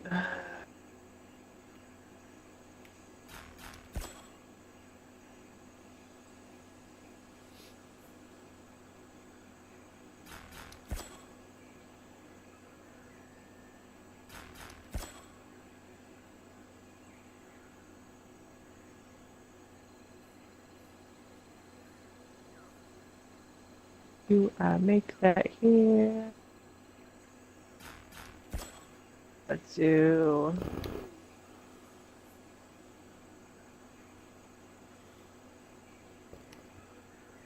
Oops, wrong one.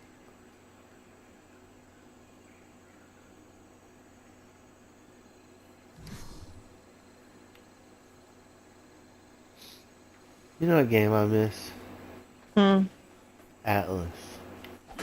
Never played. I I watched love y'all that play boat game. Man, that boat game was so like 10 good. years ago. Yeah, What it feels like.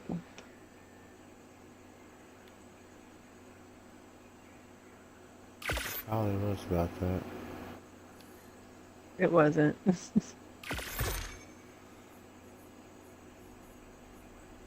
It's like 3 years ago, 4 years ago.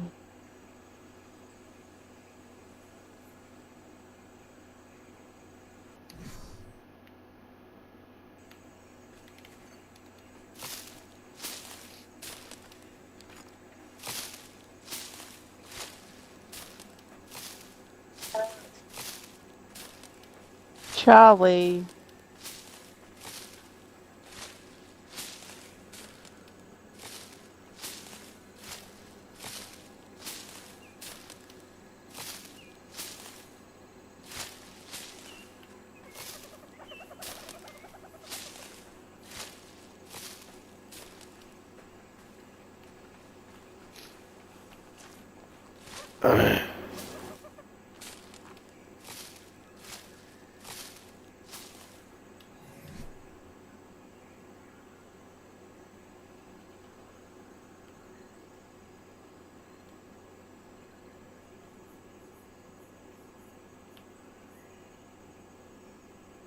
Oof, I need to make more of those.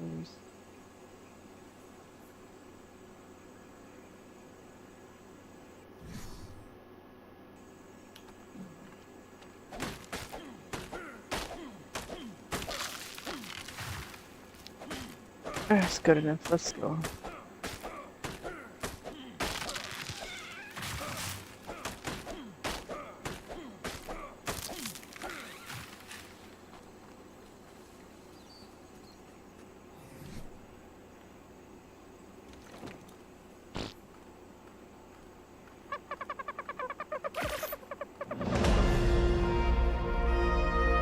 Nope, it already ran out. Let's make a such grass.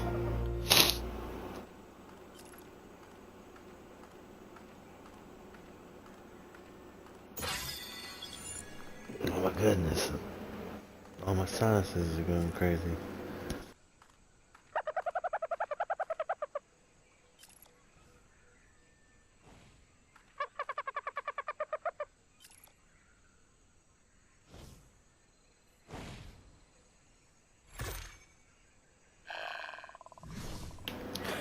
Oh, that nose 12 felt better.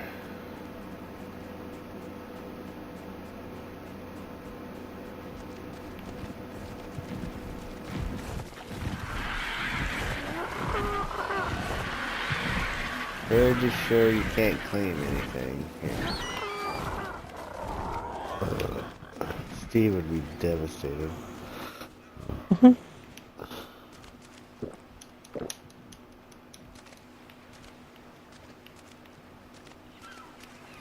He said he'd special guest and come over and help me do stuff.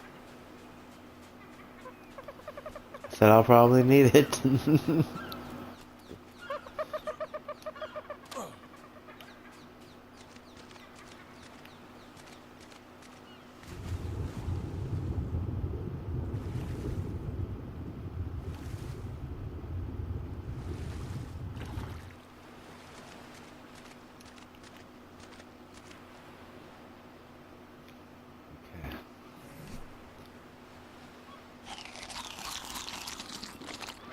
A Minotaur. I didn't know Minotaur spawned in down here.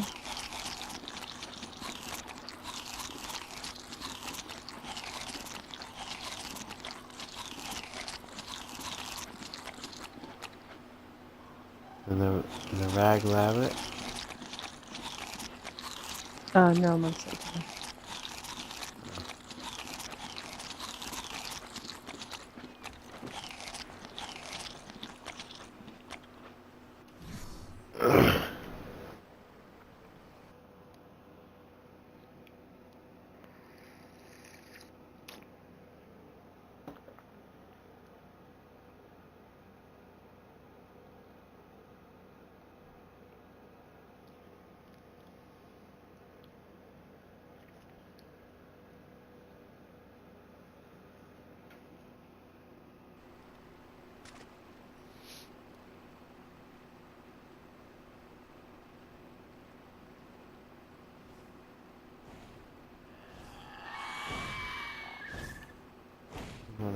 Wait, wait,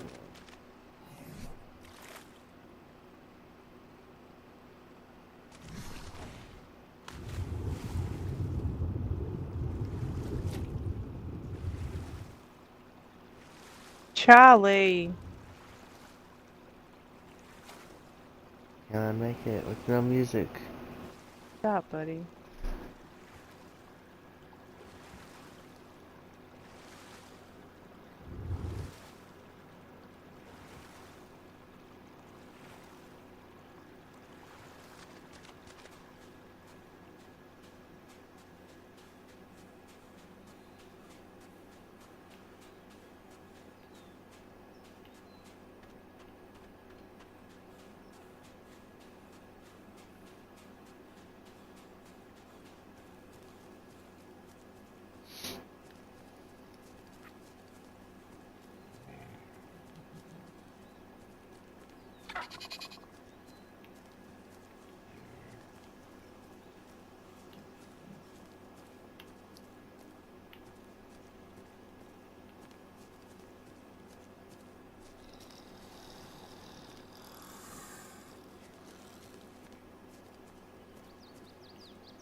This is a magic thatch hammer. Or hatchet. Seems to get more thatch than it is. That's hammer. Hey, Stumpy, quit. You're okay, buddy. It's okay.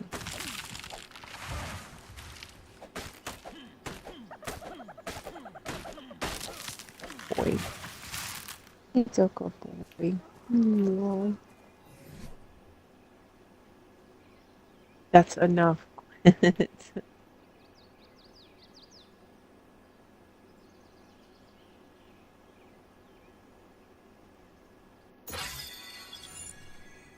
No.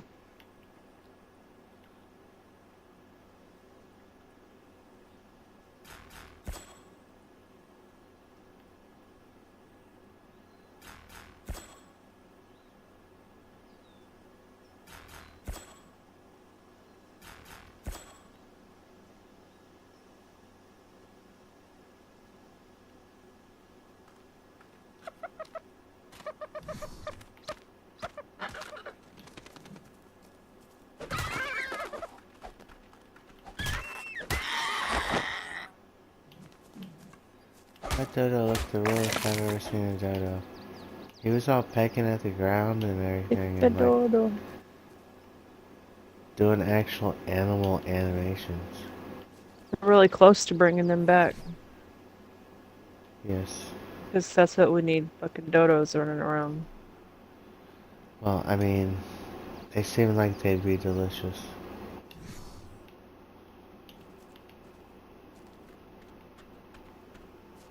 They have a giant breast on them and everything, especially in this game.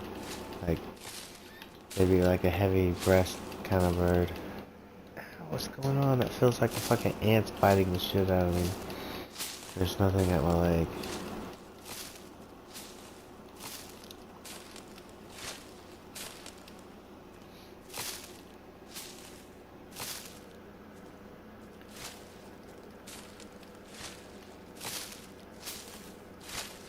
Man. I have to pick so much. Charlie, dude, go lay down. What is y'all's problem tonight? Get out of here.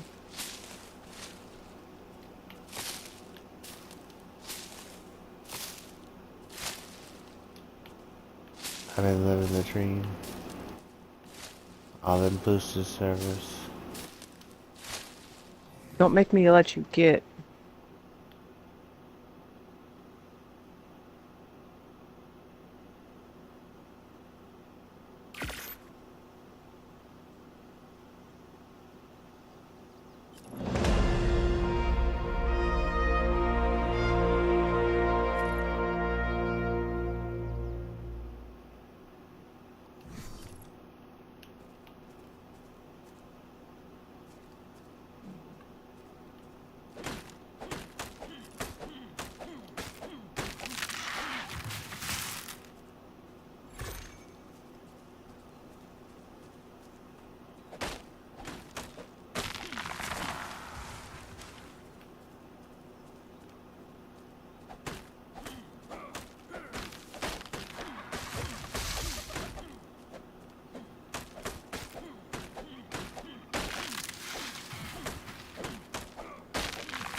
Oh, right.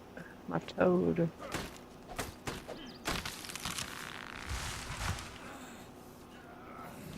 I missed. Gonna rip everything out of here. Nope. Cool.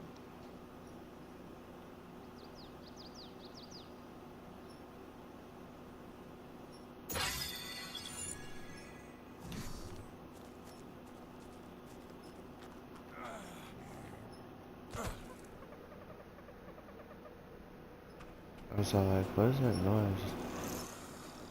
I guess Missy chirping.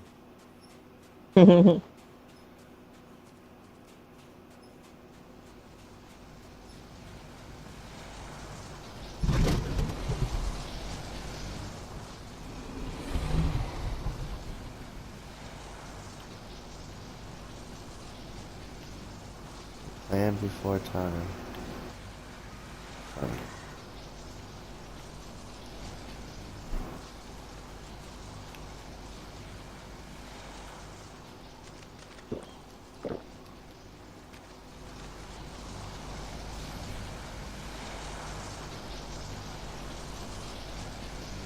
um.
It's about to go the wrong way again.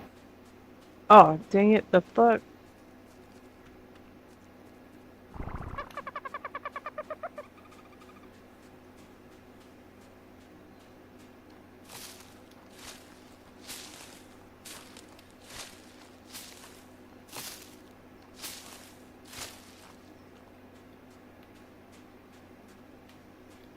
Uh-oh.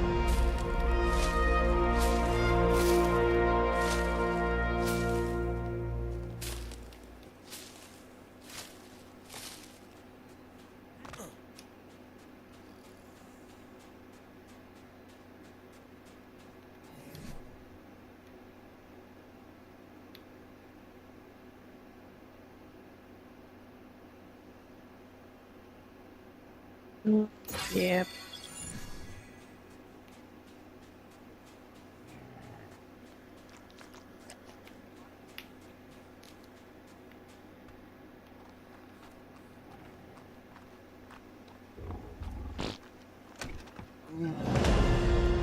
I'm dead. Thanks, Thursday.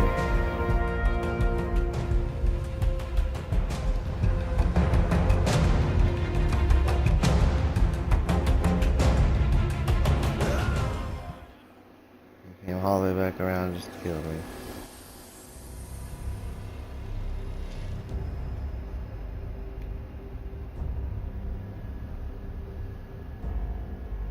I think there was.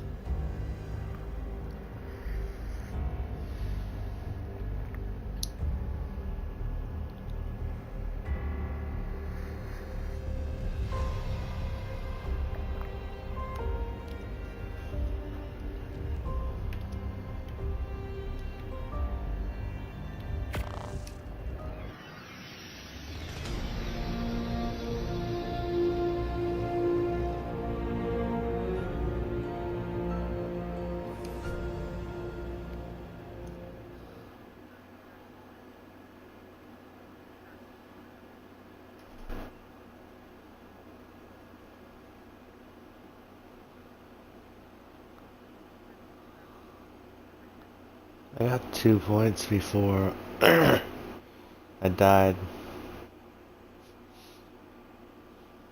to the Therizino.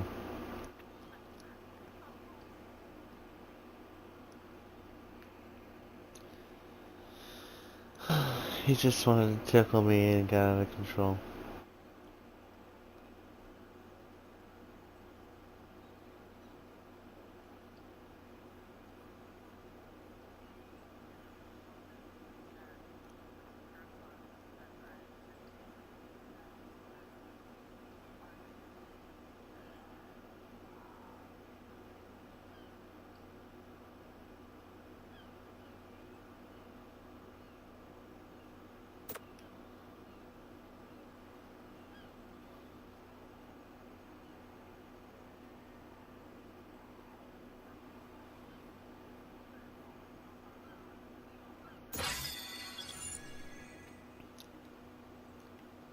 Huh.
Oh my goodness. Well, that was the main reason why I did the coffee, cause so that way I could stop eating. It makes me stop eating.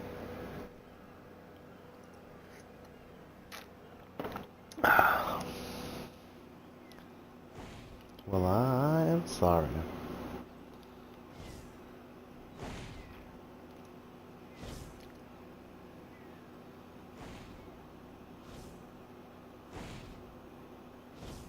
Why can't you have coffee? Okay.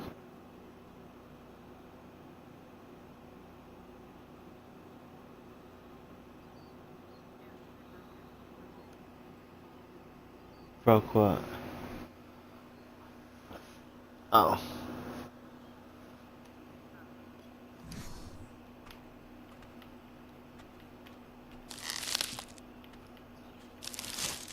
I mean, that's my biggest problem with mods, is, especially right now and stuff, is everything just keeps breaking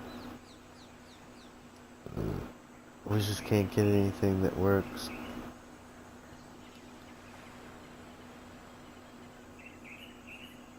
Because everything keeps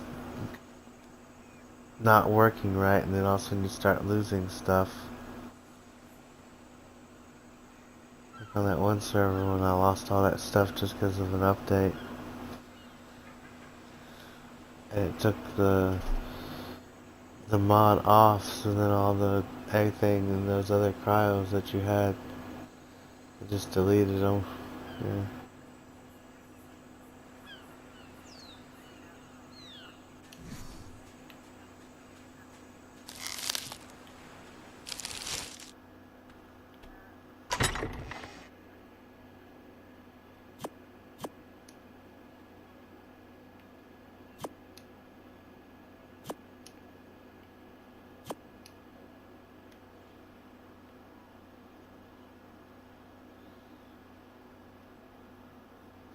So, see more stone. Oh, wait. Hahaha. I died.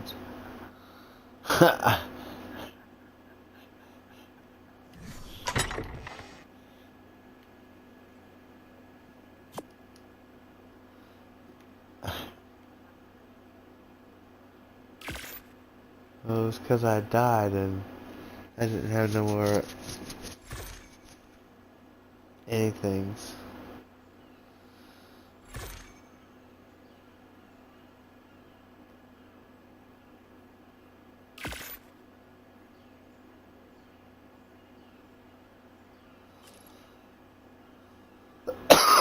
Oh man, I have enough.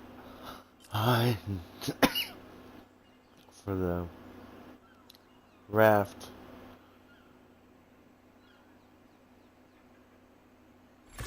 Huh? Yes. But you know what level I got up to?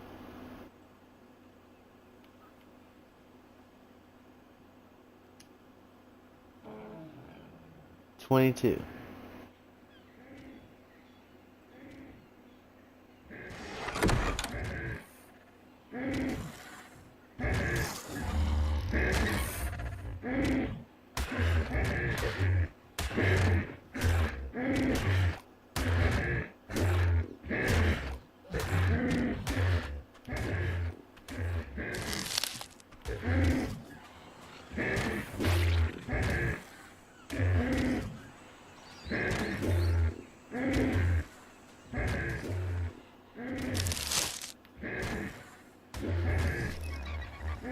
Uh,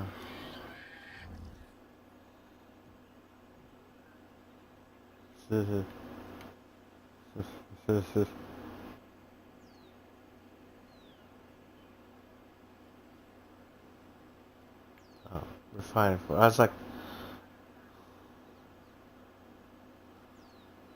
out? Yeah, you're as bad as Pluto. Or next.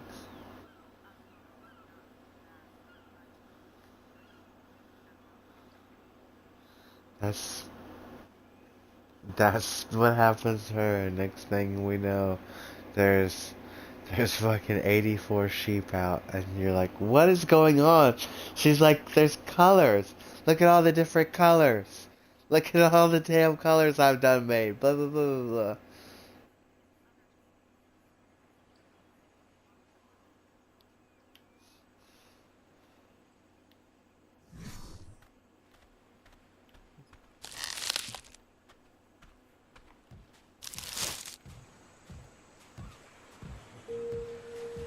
Ooh, thank you. Oh, the repair store. Level are you 115? Oh, I'd so love to race you, but it'd be better just to knock out your bomb. I have a feeling it's just gonna fucking be a long struggle with you. Get out of here.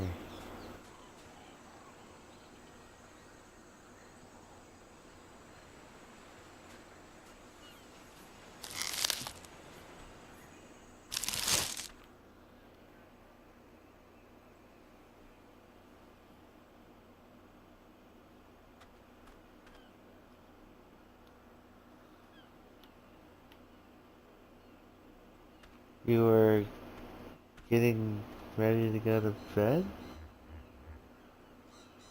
I don't know.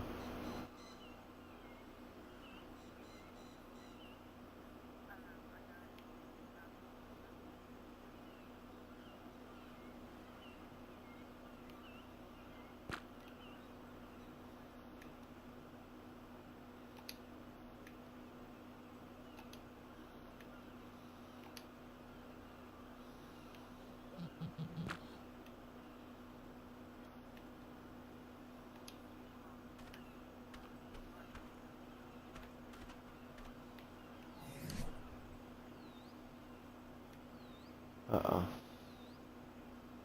It's not good.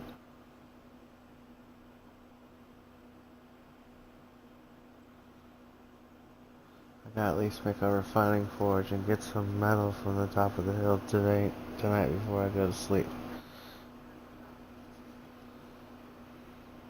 Yeah. My only job is trying to keep these plants alive. And right now it's just butter beans. They do a damn good job by themselves.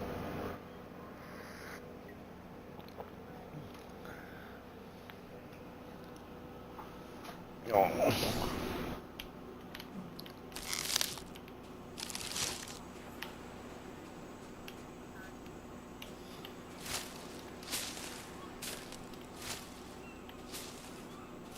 I don't know if I told you, but my watermelon didn't make it.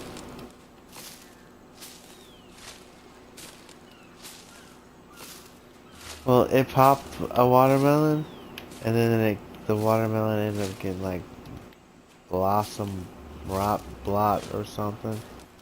Yeah, yeah.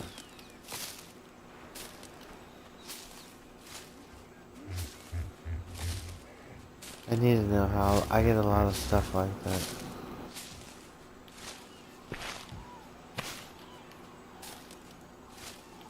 And did I tell you that I thought these bugs were like bad bugs? And all of a sudden I looked them up and they were like assassin. Oh yeah, I was on the phone with you when I did that. Yeah. They're like, oh, aphids, fuck them things. I love them for dinner.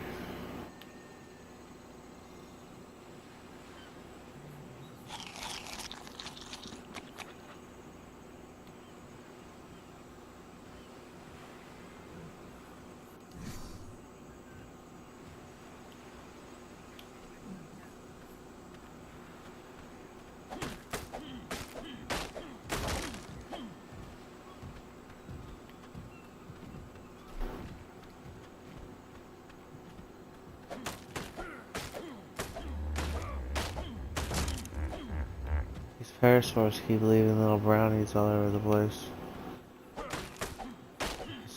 As hungry as I am, I'm not tempted to eat them. I don't need to eat anything.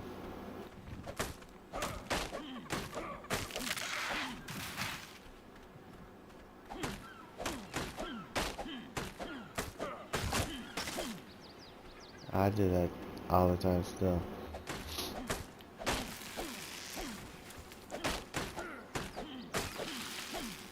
And well, we'd make a lot of beds like that. That way, it was easier to kill yourself and get the meat and all that and hide from it than it is to other things. That's also a boosted service too. That one cut it over here. You get like two fucking bullshits over here. What are we missing now? Stone? Stone. Look at that. We got a bunch of stone right there.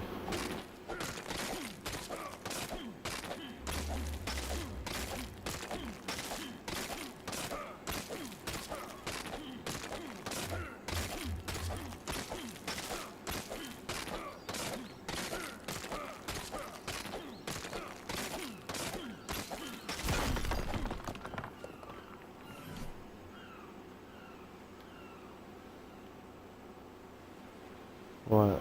You're making a refining forge too? Me too. My life's been taking forever. Uh-oh.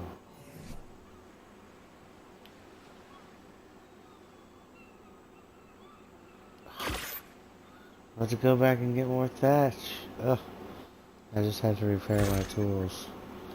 I was getting stone with. It's like I'm just repeating a cycle that's not ending. There's no loop to it. Oh, that means it's a straight line? Yeah, it does.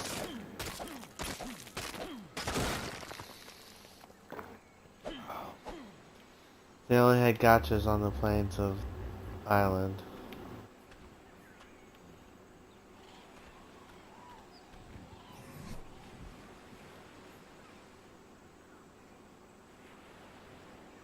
What the turds? 117, 125? I'm so close.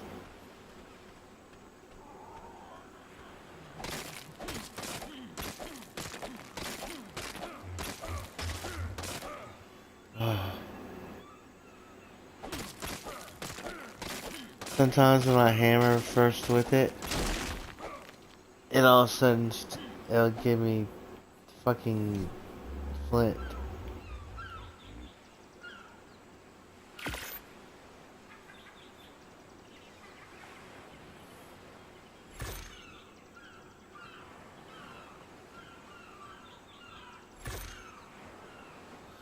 Alright, we made 250 wood and 75 iron.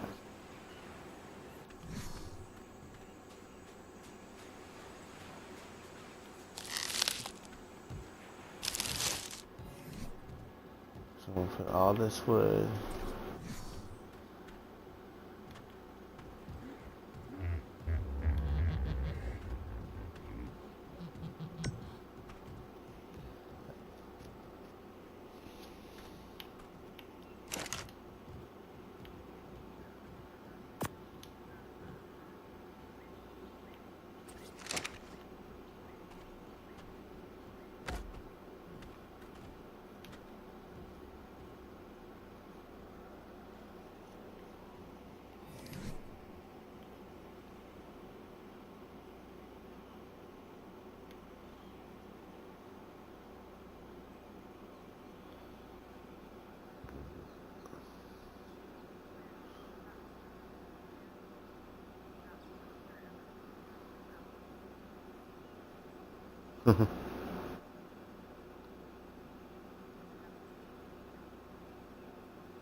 Lucky, I only got one.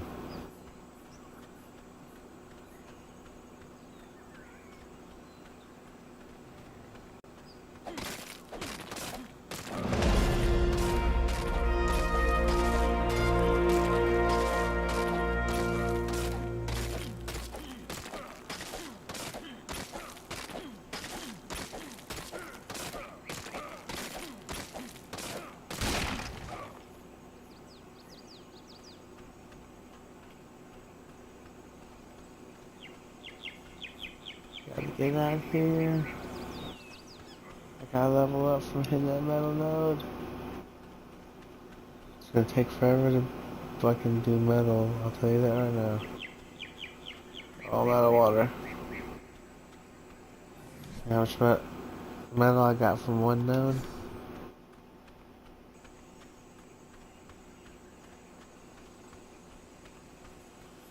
I got 16 metal from one node.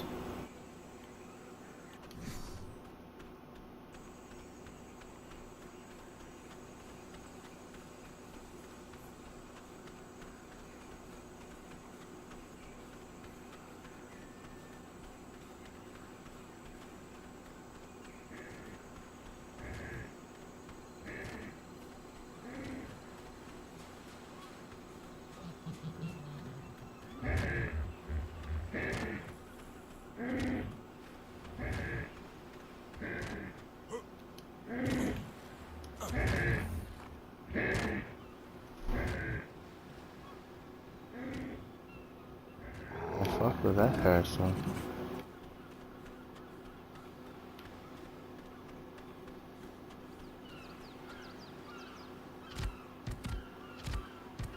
Raw fish meat.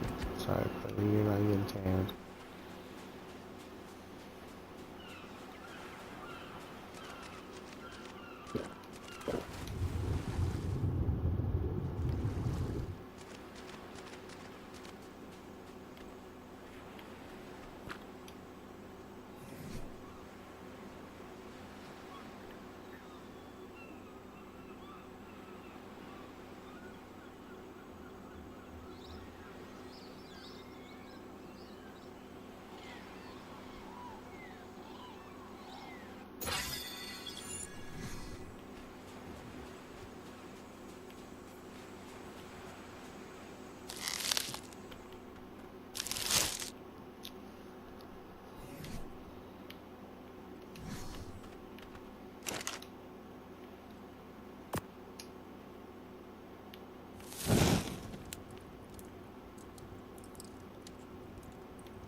You want more hide?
Okay, so I can eat it. Silent life is hard.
Don't you run away from me, you delicious little bird. Dang it. I'm out of spears. My last one broke. As soon as I hit him, it just fucking broke. Now he's running for a pego. Little bastard.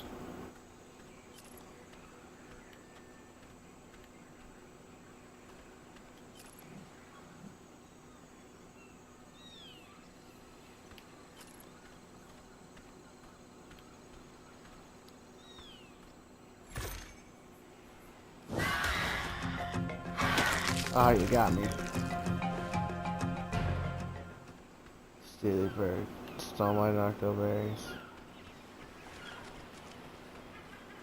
While I'm trying to come up with a plan to kill that pego.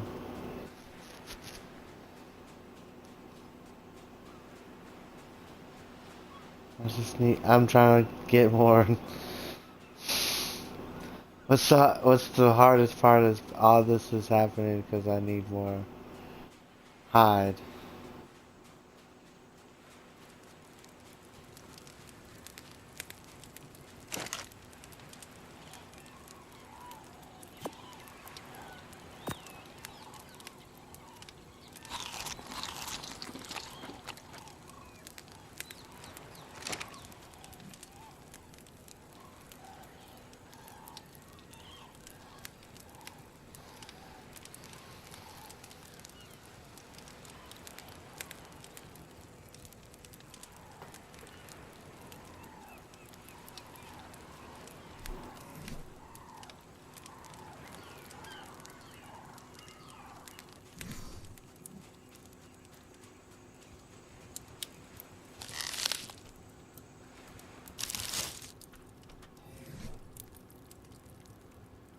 I was making a smithy and then I was gonna make the raft.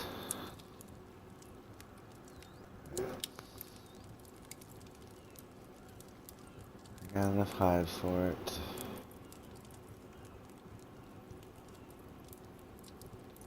Need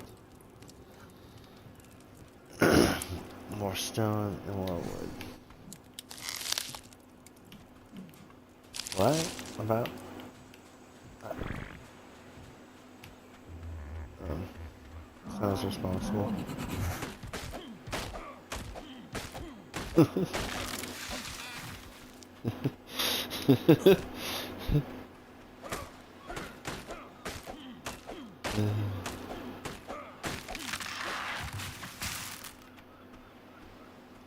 For the geese, is it good for the gander?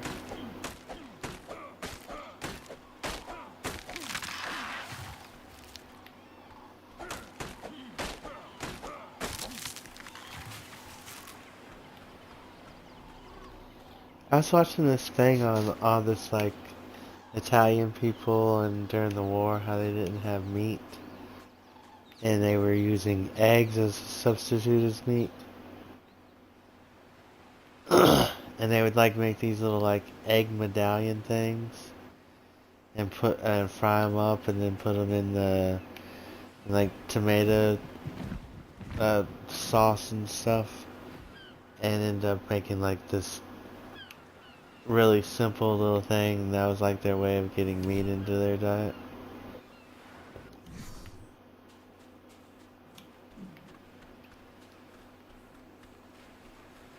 Oh my goodness.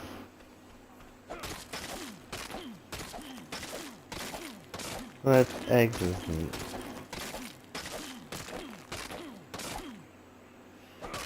Give me some.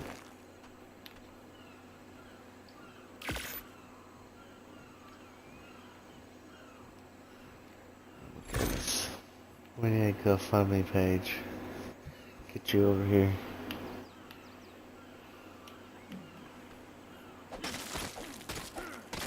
You're like, I've never seen so much food.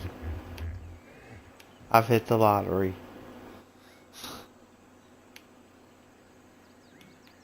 It is. It's an overabundance of food.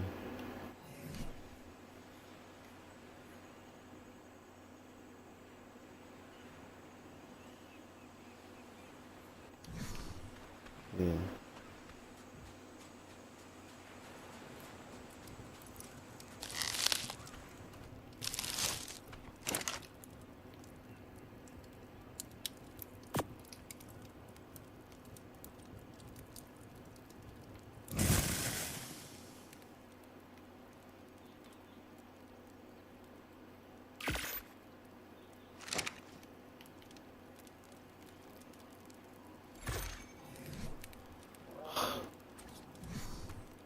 Sorry, I was just grunting because I've been playing too much Rust, and I keep thinking things are gonna next thing's gonna come up in my hotbar like Rust, so I click out of it instead of, and so then I was like, try it again.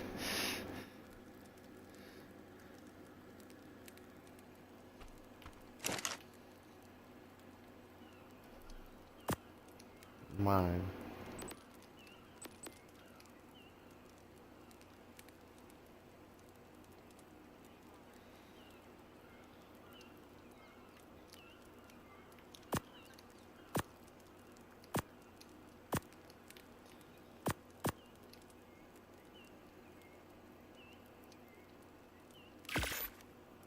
It's fine.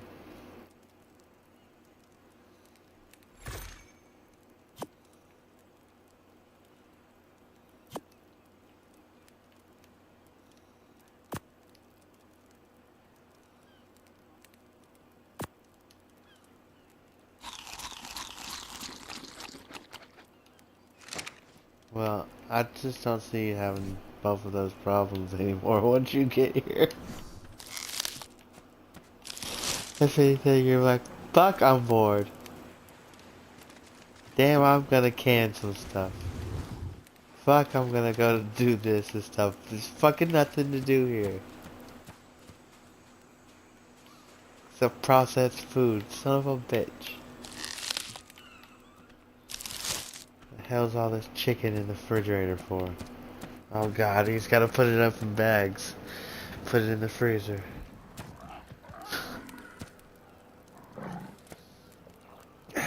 Doesn't he, doesn't he know we have tons of chicken? Oh, he's getting ready for me to can chicken. Oh, I got it. See how that goes?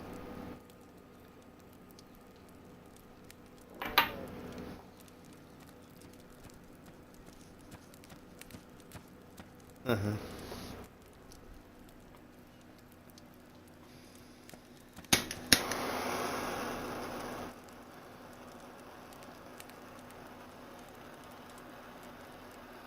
Yes.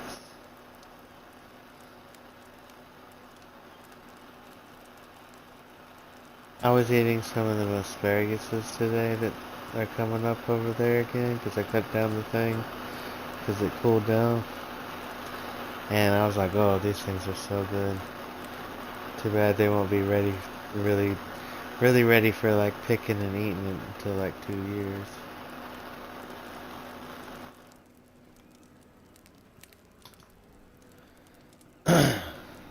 Oh, I can eat tons of it.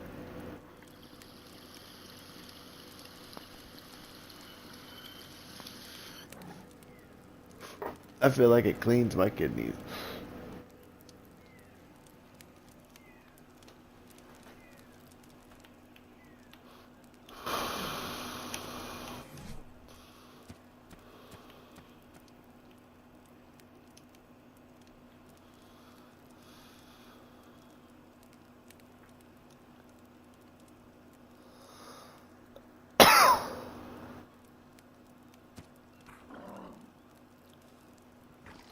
Yeah, quit pissing her off. She's scaring me.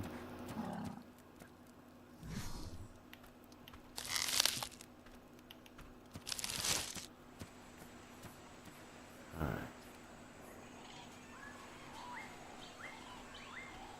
I am going to... I know you don't have the flip-flop out.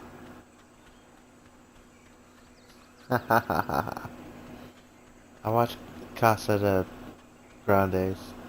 How did my audio get unincluded again? You've been talking to yourself for I don't know how long.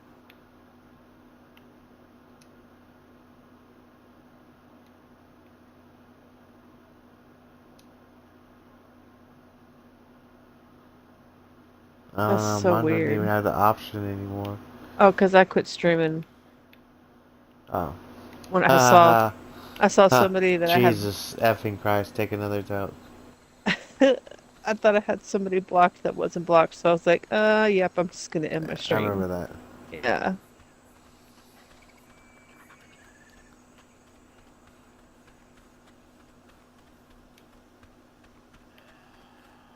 No, Steely Bird. No, no, touch, touch.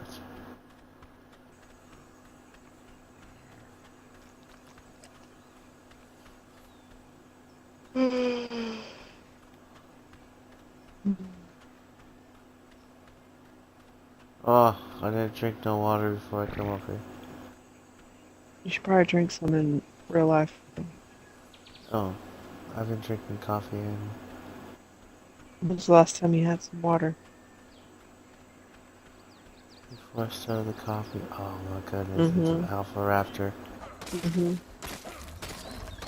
Mm-hmm. And let me That. just Mm-hmm. get this piece of metal and get away from this raptor. Mm-hmm. The other day you went most of the day without any. Yes. It's fine. I can go like 3 days without water. Okay, just because you can doesn't mean you need to.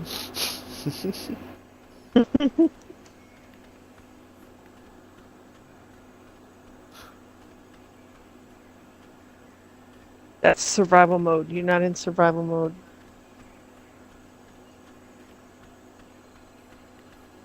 No, but my body works best when it's in survival mode. No,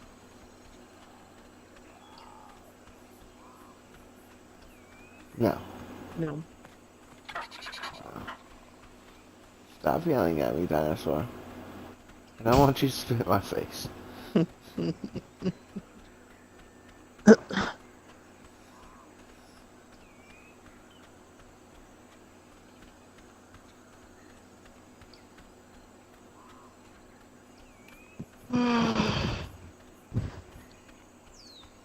That's just rude. I don't want nothing spitting in my face. Uh,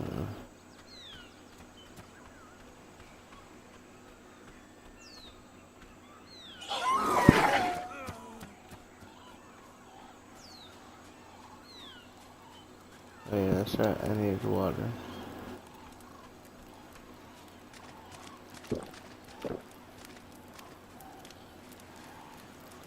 I got a lot of metal from that one, just with that metal pickaxe. Before all of a sudden I started seeing, oh, that's an alpha raptor. I only got 20, never mind, I didn't get a lot. I guess it is a lot, but not a lot. Ugh. There's Game Pass Standard, which is like a tier above core. What the fuck? I'm on like the bottom rung for sure. I was looking at this one game and it said upgrade to standard. The fuck? You got the applesauce version? I can't do anything. You can use the voice comms and that's about it.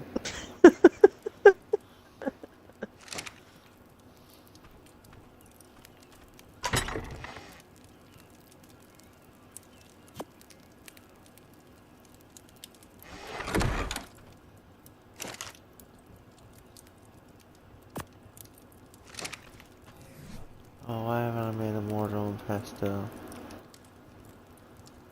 Pesto. Passed out? About to be. Okay, you go night night. Have a good dream.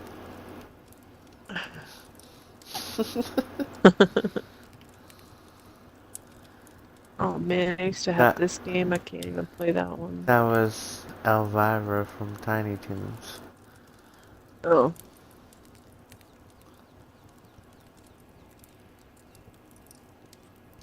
Toilet paper go down the hole.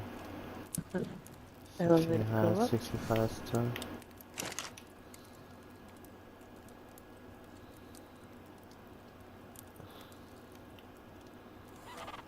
Moral of the story is always more high. What the crap.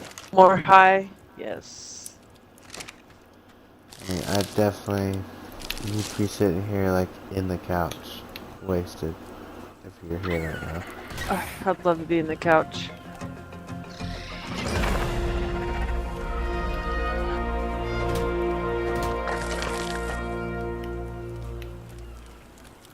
That would not be a problem right now. I can hear it.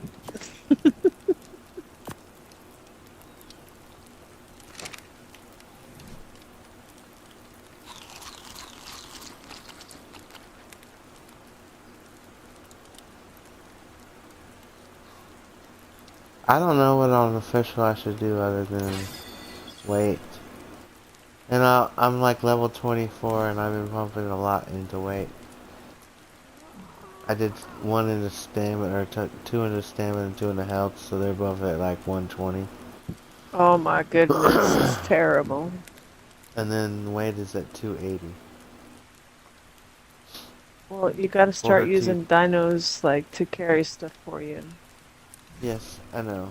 But I also had to get past certain something other and to get to. I can make the knockout juice. I just can't make the arrows for the knockout juice. Oh wait, no, I can make the arrows. Can I make? Nope. Next level, I can make the bow for the arrows for that has the knockout juice on them.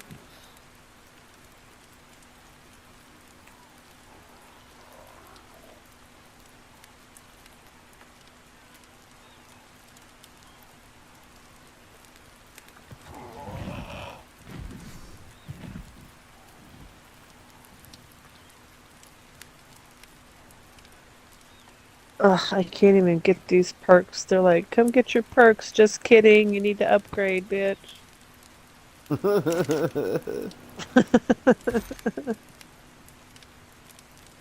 I don't even play the game, but it was freaking cute.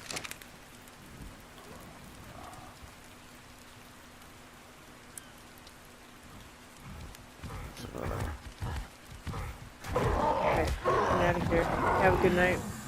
Alright, you go night night. Have a good night. Night. Oh, try to scream at me.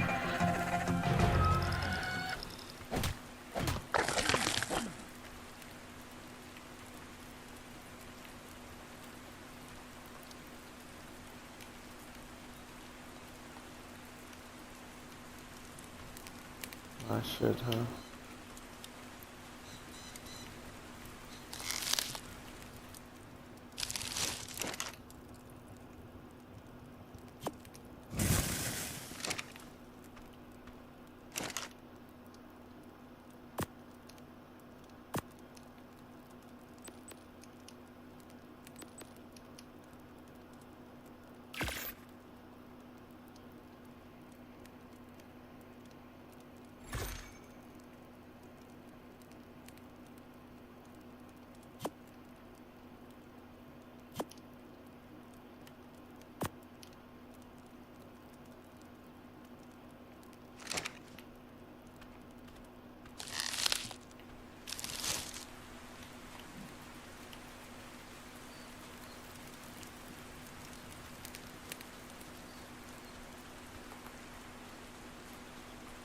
Alright.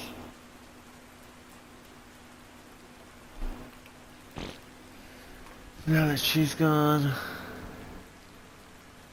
I think it's time.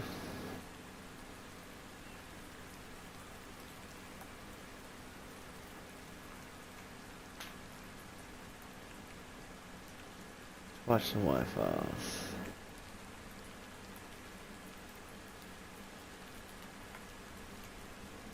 What was we watching next? Yeah, it was Wi-Fi's.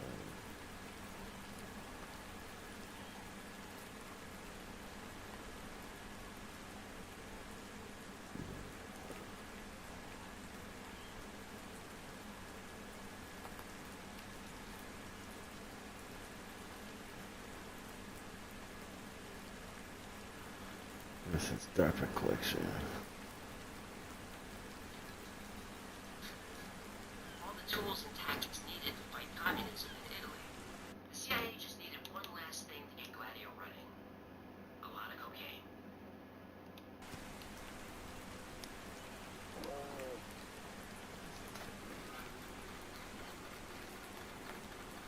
The CIA would use Operation Gladio to create fear and instability in Italy.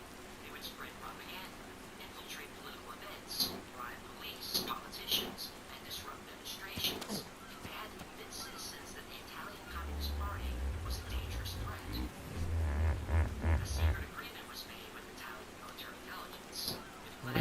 escalates, I they was would just trying commit to get up acts a of violence level. and pin the blame on the tacit Make, communists. I made that, I The made it. This is 1948 what, national election was approaching. Gladio 75 had to act hide, fast. This operation needed planning and a lot of money. 50 wood, Small problem. Congress controlled the money 125 and wasn't fiber. aware of Operation Gladio. Asking for funding would reveal its existence, defeating its purpose. The money had to come from somewhere else, and it had to be kept secret. CIA officer Colonel Paul Hellwell had a solution. He worked with the Chinese National Army fighting Mao Zedong's communists. China Czech funded the Chinese National Army by selling opium. Hellwell smuggled opium into China using civil air transport, an airline owned by Chinese nationalists. That airline was sold to the That's Air a Guild Corporation, 250 a wood. quiet little American company running out of a big address in Delaware. They did. Rebels joined the CIA's secret fleet, the infamous Air America, that ran drugs to war zones for decades. Allen Dulles loved the idea of funding Gladio with untraceable drug money. But Gladio needed a lot of money. It had to flood American cities with drugs. Getting the product wasn't the problem. The CIA had all the cocaine and heroin needed. The problem was distribution. They needed a small army of drug dealers to cover the entire country. Luckily, a network was already in place. It was organized, had logistics, had security. It already had plenty of customers. The CIA found its perfect partner in crime. They used the mafia.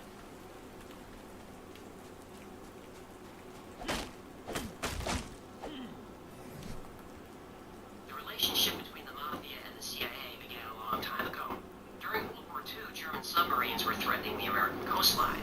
The military couldn't monitor every dock and waterfront, so it got help from the one organization that could: the mafia. U.S. intelligence cut a deal with mob boss Charles Lucky Luciano, who was in prison. In exchange for his cooperation, Lucky received a reduced sentence and other perks. What? Can you go outside? Marta is the mafia code of silence. You don't talk to authorities. I know what it means. Oh, hey, che sei che fa? Why are you so upset?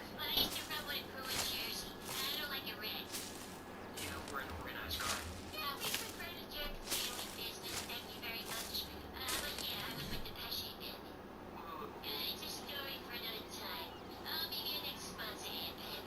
Good idea. So when the CIA needed to move heroin, they knew who to 125. call. Lucky Luciano and his mafia syndicate. At the time, the mafia avoided drugs. Well, they used heroin to keep prostitutes in line, but they didn't sell drugs. It was considered dishonorable. But when the CIA came calling, Lucky Luciano made an exception. The money was just too big. Right. Besides, the mafia didn't want communists in power either. They are. Organized crime would become a target in a communist state. The mafia and the CIA liked things the way they were. So business fronts were set up in Sicily and Italy. Heroin was smuggled into the U.S., hidden everyday items like sardine cans, wheels of cheese, and barrels of olive oil. Jimmy Hoffa and the Teamsters moved the drugs around the country. The operation instantly generated a ton of cash. Yep. Heroin was good business. Operation Gladio now had its funding. But there's still a problem. Cash couldn't be paid directly to the CIA or the mafia. It had to be laundered through a legitimate financial institution. But walking into a bank with millions in cash sets off a red flag or two. You needed a bank that could handle cash without scrutiny from U.S. Treasury agents, Italian bank examiners, or the international monitors. Only one bank on the planet could do this: the Vatican.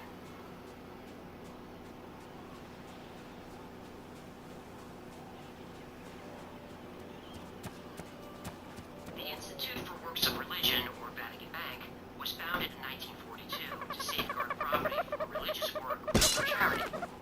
It only accepts deposits from individuals. 5 cardinals oversee transactions and report to the Pope, and that's all we know. It's the most secret bank in the world. Exactly what the CIA needed. I'd rather just keep going. The Vatican Bank is hiding alien bodies.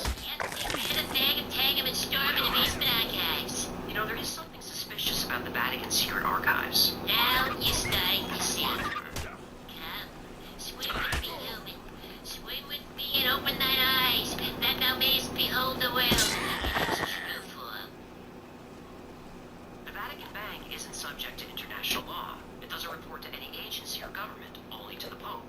It was perfect for laundering drug money, and of course the church wouldn't get a cut. Yeah, the family business, everybody wants their piece. The Vatican was familiar with black money from the United States. The church helped the OSS create guidelines to move the important Nazis out of Europe. Plus, the church was anti-communist.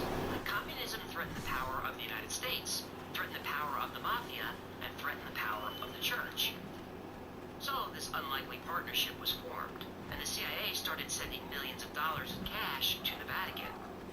Operation Gladio launched in 1948, just in time for Italy's national election. The CIA, with help from the church, used psychological warfare to create fear of a communist takeover. Communism would bring violence, economic collapse, and the loss of religious freedoms. It worked. The Communist Party was defeated. The CIA was thrilled. They were able to change the outcome of a sovereign country's democratic election. They didn't have to use the army. But what good is an army if you don't use it? So the CIA sent word to the Gladio soldiers, prepare for war. It would take a few years to organize, but Gladio was finally ready to enter its second phase. Terrorism.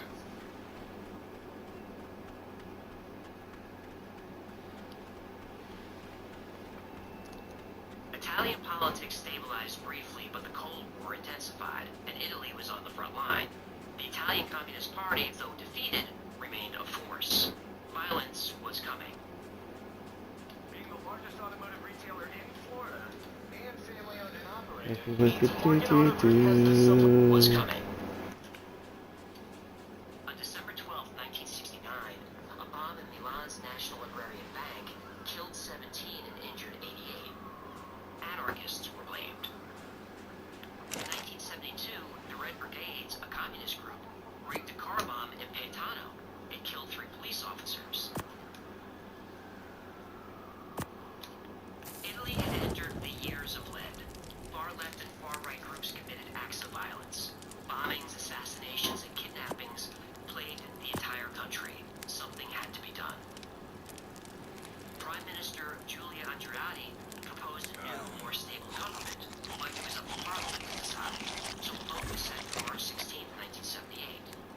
Meanwhile, Aldo Moro, a 5-term prime minister, supported the historic compromise. This plan would give the Italian Communist Party a larger role in government. Now, Moro wasn't a communist, but the Communist Party had a lot of public support. He feared excluding the party would lead to more violence. So Moro would present his historic compromise plan to Parliament just before the vote.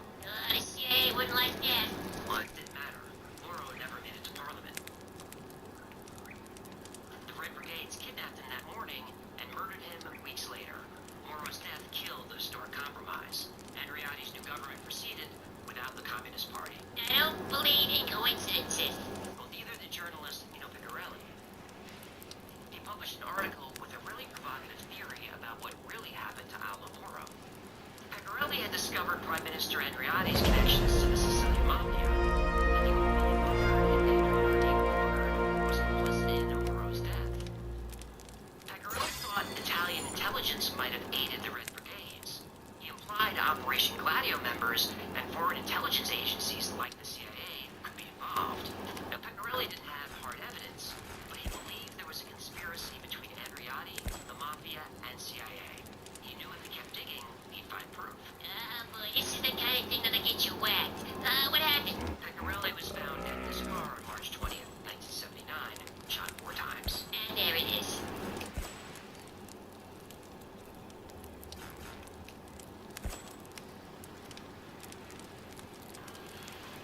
Through the 1970s and 80s, the years of lead continued in Italy. More bombings and assassinations. The bodies were piling up. In 1984, Judge Felice Casson, a young, ambitious magistrate, investigated these attacks and saw a disturbing pattern. Military explosives like C4 were often used. Communist groups were usually blamed, but few arrests were made. His breakthrough came when Vincenzo Vinciguerra confessed to the Pettiato bombing. He said his group was armed and trained by Italian military intelligence. That's where they got the C4.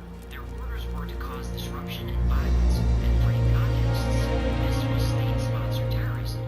And things got worse. Casson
bigger than he thought. He felt his life was in danger. From July until October of 1990, I was the only one who knew about Operation Gladio who was not already part of the conspiracy. Prime Minister Andreotti initially denied knowing anything about Gladio, but in 1990, under political pressure, he confirmed Operation Gladio was real and had operations throughout Europe. Now, most countries denied involvement at first, but there was too much evidence. Finally, NATO said that these stay-behind armies were real, but only for defense. The US and UK continue to maintain a no-comment policy on Gladio. Big little baby here needed school water bottle. My daughter starts kindergarten in a few days, and I got the perfect little water bottle for her starting school. And what I got on TikTok Shop to go on it is what I'm really excited about. It's a little nameplate, so I'm going to take it out of the package. I got it from a small shop. I think it's called like Emerald. I just looked it up. It's called Emerald Rose and Green. And these are so cute. There's a bunch of different colors. Bryn's favorite color is purple, so I had to get her name in purple. And then I got the like unicorn sparkle background, I think it's called. So anyways, there's a little spot right back here that you can put this on. It comes with this sticky stuff to glue it down on here, but that's what it looks like just setting on. Isn't that so cute? She has to bring a labeled water bottle to school, and I had the idea to get this for the water bottle so we don't have to just write on it. US and UK continue to maintain a no-comment policy on Gladio. The truth coming out put Prime Minister Andreotti under tremendous scrutiny. Eventually, he was arrested and charged with being complicit in the murders of Pecorelli and Moro. After multiple trials and appeals, he was acquitted for lack of evidence and cleared of all charges. Yeah, he had friends in high places, eh? He did. He was important to the cause. Andreotti oversaw Operation Gladio in Italy. About 30 acts of violence were directly linked to Gladio, with 150 more suspected. Around 600 innocent people died from Gladio bombs, with twice as many injured. If all suspected attacks are proven to be Gladio-related, the death toll is in the thousands. No one has answered for these crimes. Over the years, as more innocent bodies piled up, the CIA said it needed more money and power. Communism was taking root all over the world, so they got more money and power. The agency became militarized. It now had its own secret army that it could deploy anywhere there was a Soviet threat. Small problem. It was all a lie.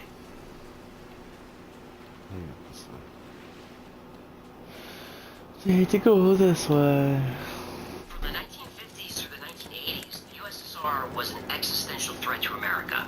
The CIA was constantly warning us of Soviet strength, fueling massive military spending. But was the threat real? In the 1960s, Americans were terrified of the Soviets. Let us face, without panic, the reality of our time. The fact that atom bombs may someday be dropped on our cities. Sputnik launched. Yuri Gagarin went to space. Americans panicked. The Soviets seemed unstoppable. NASA had to be created. More military spending was needed. But was it? The CIA said yes. The Cuban Missile Crisis in 1962 almost started a nuclear war. It shall be the policy of this nation to regard any nuclear missile launched from Cuba against any nation in the Western Hemisphere as an attack by the Soviet Union on the United States, requiring a full retaliatory response upon the Soviet Union. Clearly, war with the Soviet Union was coming. More military spending was needed. But was it? The CIA said yes. I grew up in the 1980s when military budgets exploded. Generation Xers like me believed that war was going to break out at any second.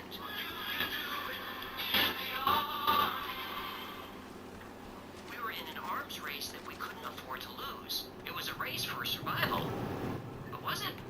The CIA's job is to gather intelligence so the US government can make informed decisions.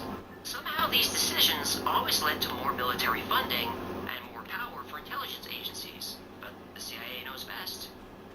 Or does it?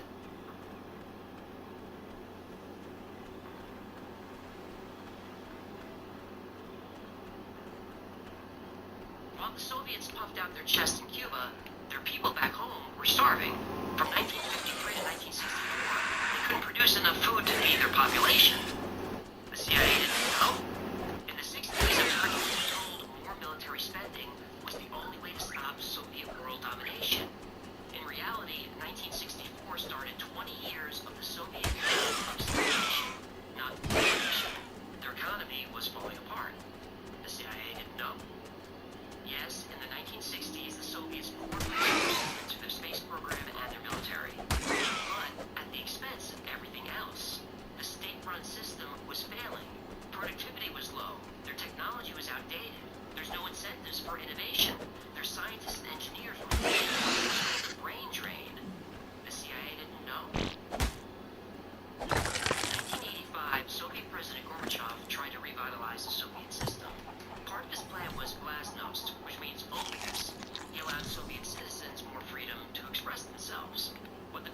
rest was, they were miserable.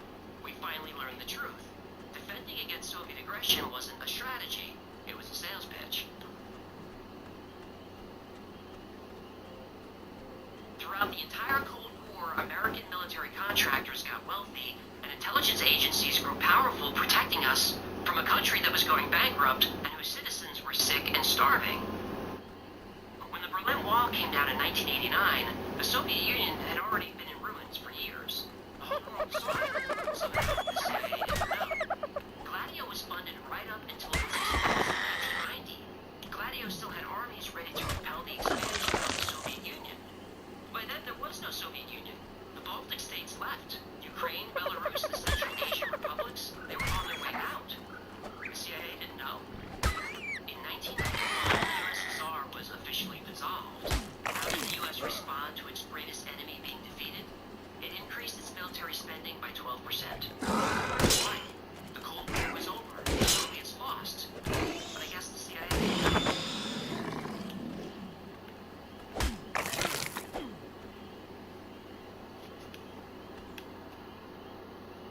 Operation Gladio was real, but is still controversial and classified. The version I've told today isn't official because nobody knows the whole truth. The CIA does. Well, they do, but they won't tell us. The CIA can't confirm or deny its participation in any covert operations. Close.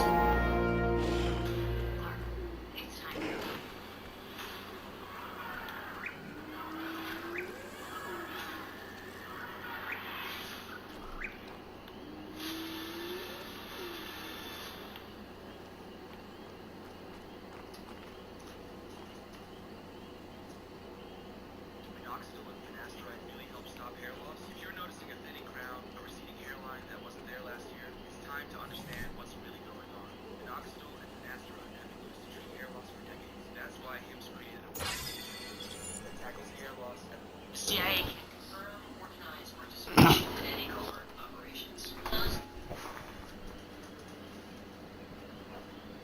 Now, the CIA claims it was never involved in drug trafficking. They admit Air America existed for intelligence gathering and transporting supplies. Yeah, supplies are smeg. Smack. Yeah, you know, skag, horse, brown sugar, China white. Heroin. What I say? The CIA said it never happened. In 1996, journalist Gary Webb linked the CIA to Nicaraguan Contras who trafficking cocaine into the U.S. to fund rebels. Yeah, sounds familiar. Did the CIA push drugs into black communities? We don't have any evidence so far that they did it directly. What we have evidence of is that men working for a CIA-run army did do that.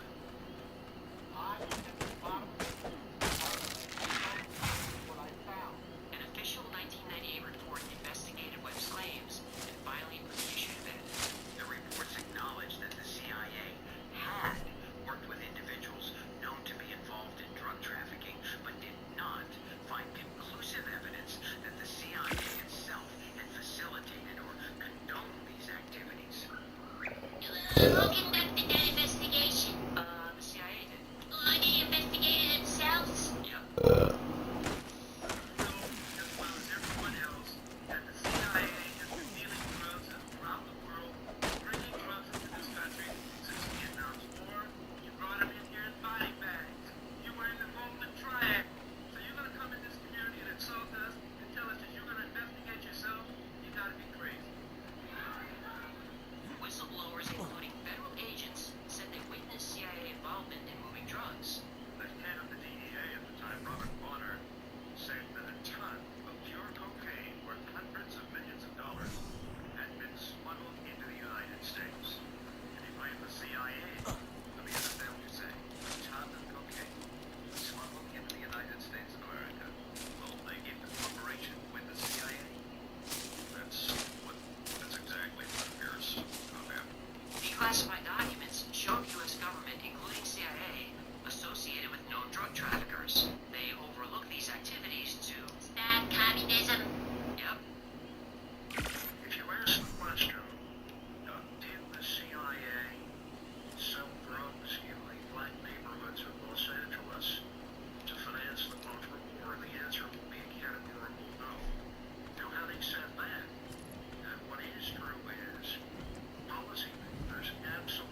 I know we need a strong military and intelligence agencies, and this episode isn't about communism or the military. This episode is about lies we've been told for years by the people who swore to protect us. Do I believe that the Soviet threat was exaggerated in order to line the pockets of military contractors and expand the power of the CIA? Come on, of course. We were told this would happen. President Eisenhower warned us about the military-industrial complex. He said if we let the defense companies become too powerful, they'll undermine democracy and influence policy to serve their own financial interests. Ike nailed it. That's what happened. CIA operations like overthrowing governments concerned Eisenhower. He knew intelligence agencies were necessary, but stressed the need for transparency and oversight. Otherwise, the agencies would become a law unto themselves. Ike nailed it again. That's what happened. JFK often asked Eisenhower for advice. Ike told him, don't let the intelligence agencies have too much power. At first, JFK trusted them, but then in 1961, he signed off on the CIA's plan to overthrow Cuba's government. The Bay of Pigs invasion was a disaster. The CIA botched it. It embarrassed America and solidified the relationship between Cuba and the Soviet Union. JFK started to believe that maybe the CIA was doing more harm than good. It needed to be reformed, or even dismantled. Growing power was undermining democracy, just as Eisenhower warned. During the 1960s, there was another serious threat to democracy: organized crime. The mob ran the labor unions and important businesses. They could buy judges, influence politicians. They were powerful enough to change the outcome of elections. Some say the mafia helped JFK get elected, which would be ironic, because JFK's victory brought the mafia a big problem. His brother Robert. When you've got smoke-free satisfaction, you've got the freedom to do things your way. Get $20 off 5 cans of Zin when you take the Zin 10 challenge. Try it for Victory brought the Don't mafia use a big it. problem. His brother Robert. As Attorney General, RFK prioritized fighting organized crime. I think we're playing the field of organized crime. I think it's a very, very situation that's facing the country at the present time. John F. Kennedy was assassinated on November 22nd, 1963. Robert F. Kennedy, about to run for president, was assassinated 5 years later in 1968. As JFK's Attorney General and confidant, RFK would have continued his brother's policies. He also pledged to reopen the investigation into JFK's murder if he was elected. Now, why reopen an investigation? I thought this was all solved. Yeah. A president on a crusade against the CIA, killed. A potential president on a crusade against the mafia, killed. Now we know the official stories. JFK, Lee Harvey Oswald, a lone gunman, case closed. RFK, Sirhan, lone gunman, case closed. But there are other theories with real evidence that place the blame not on lone gunmen, but on two powerful organizations. Two organizations with the motive, opportunity, and means. The CIA and the Mafia. Now, whether the CIA and the Mafia were involved in the assassinations, I'm not sure. But I am sure of one thing: they both mastered organized crime.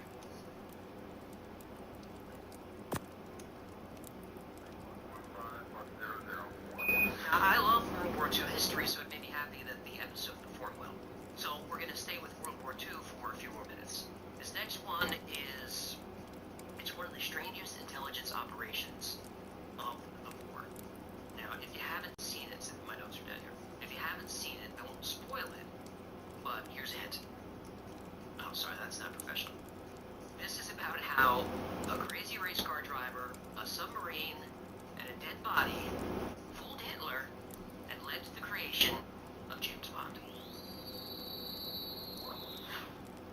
On April 30th, 35. 1943, in the middle of World War II, a body washed up on The the shore of fiber. Roma, Spain. The deceased man was wearing a British military uniform. There was a briefcase strapped to his body containing British and American military secrets. The man was Major William Martin, a Royal Marine who was the single victim of a fatal plane crash at sea. He just returned from temporary leave in London, where he had gone to the theater and purchased an engagement ring for his fiancée Pam.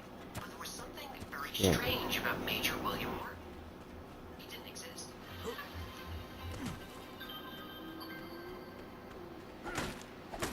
It was winter of 1942, and the Allies invaded Poland. Hitler's Nazi war machine had steamrolled all of Europe, and everybody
was an ideas guy. Charles Chumley remembered a top-secret memo Alright. distributed to British wartime intelligence at the beginning of the war. Got a It raft. became known as the Trout Memo because it compared intelligence to fly fishing. Well, why would anyone want to catch flies? No, fly fishermen try to catch fish.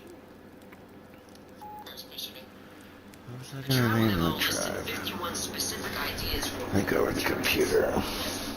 pretty wacky. It included dropping glow-in-the-dark footballs in the water to attract submarines.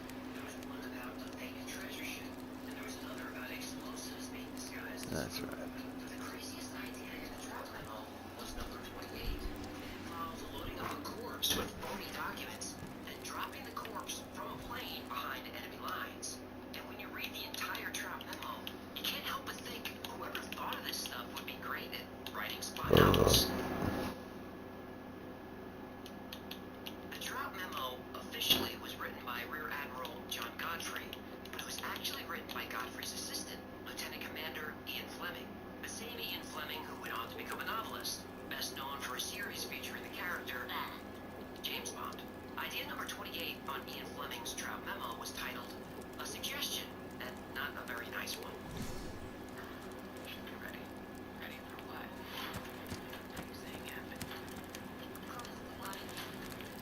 What option do they have it? Modern fabrication. Did you know anything about this? I did not do this. You did this to yourself. Am I not old to this? I am. Suggestion, and not a very nice one. The following suggestion is used in a book by Basil Thompson. Alright. A corpse So- dressed as an airman with dispatches in his pockets could be dropped on the coast, supposedly from a parachute that had failed. I understand there is no difficulty in obtaining corpses at the Naval Hospital, but of course it would have to be a fresh one. The idea was so crazy that Chumley thought it might be just the way to fool the Germans into believing the Allies were planning to attack Greece instead of Sicily. He presented it to his superiors, and they assigned a naval officer named Ewan Montague to help him develop the plan. Before the war, Ewan Montague was a lawyer. He came from an extremely wealthy family of bankers, and when the war broke out, he was too old for active service, but found himself rising through the ranks of naval intelligence. I've noticed that people from wealthy families tend to rise to the ranks rather quickly. Yeah, that does seem to be the case.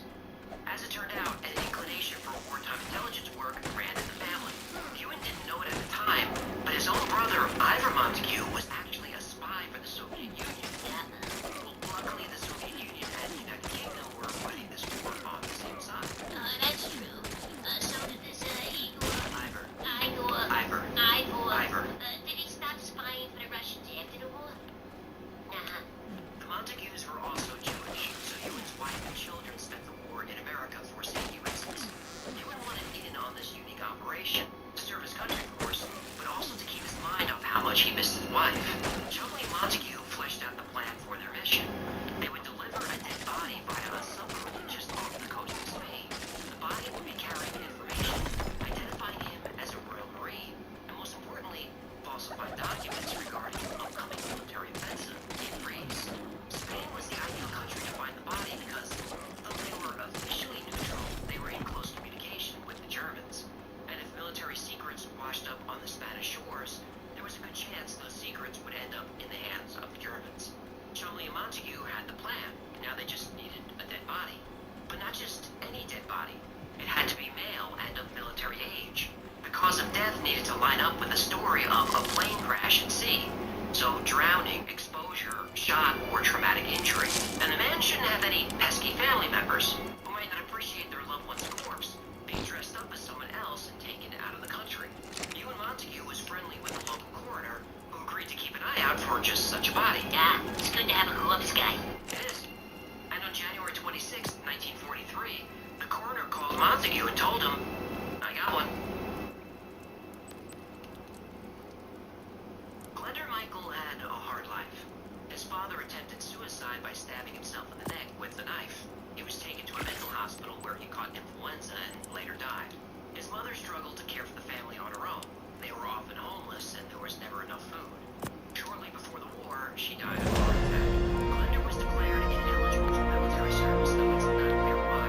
It could have been for poor physical health or mental health or both. He eventually became homeless and wandered the streets of London. On January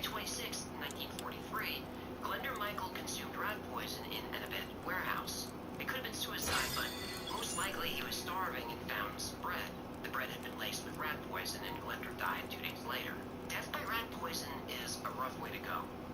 But, considering the forensic technology available at the time, dying from rat poisoning could pass for drowning.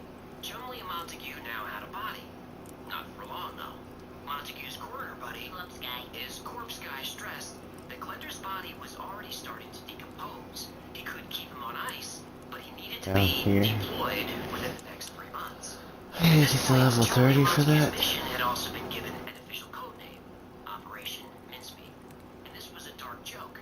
Mincemeat is a recipe combining chopped meat or animal fat with fruit and spices and whatever you've got lying around. And when those things you've got lying around include sugar and alcohol, it's a good way to preserve meat. At this time in the UK, people needed to preserve meat to make their rations last longer. But this time, the meat was a man. It turned out that acquiring a highly specific dead body was the easy part. Good to have a corpse guy. Now, Montague and Chumley needed to create a new identity from thin air, and it had to stand up to German scrutiny. He needed to be a military officer if it was going to be believable that he had possession of sensitive documents. They chose the Royal Marines because it was a common uniform and easy to get. To avoid the uniform looking too new, Chumley wore it every day for the next 3 months. Now they needed a name. Montague and Chumley looked through the list of servicemen and found several Royal Marines named William Martin who were around the rank of captain. The Germans likely had access to the same list of names, but not their postings. So Montague and Chumley borrowed the name. The fictional William Martin also needed identification. Royal Marines carried ID cards on them at all times that included a picture. My goodness, the commercials on this. Of course you can, but also needed identification. Royal I'm Marines sure carried this ID is cards on totally them at all nice. times. Montague and Chumley attempted to photograph the dead body, but this was unsuccessful. They couldn't pull a weekend and burn him. They tried. Rough shape and getting worse. The pictures were but working in another department looked similar to Glenda Michael, and he was willing to be photographed. Montague and Chumley borrowed his face. There was one more thing they needed, but this one they wouldn't be able to get back. Underwear. A British military officer at the time would have been wearing underwear. Underwear was rationed in the UK at the time. You couldn't find it in a store, and no one was keeping theirs up. Ah, and this is where the expression going commando comes from. I don't think that's right. Well, Montague presented this predicament to one of his superiors, and it just so happened that one of his superior's academic enemies had recently been run over by a truck. He was delighted to acquire his former colleague's underwear for Operation Mincemeat. Montague and Chumley now turned their attention from the physical to the fictional. They needed a backstory for Major William Martin. Every night they would go out with a few of their colleagues and fill in details on William Martin's backstory.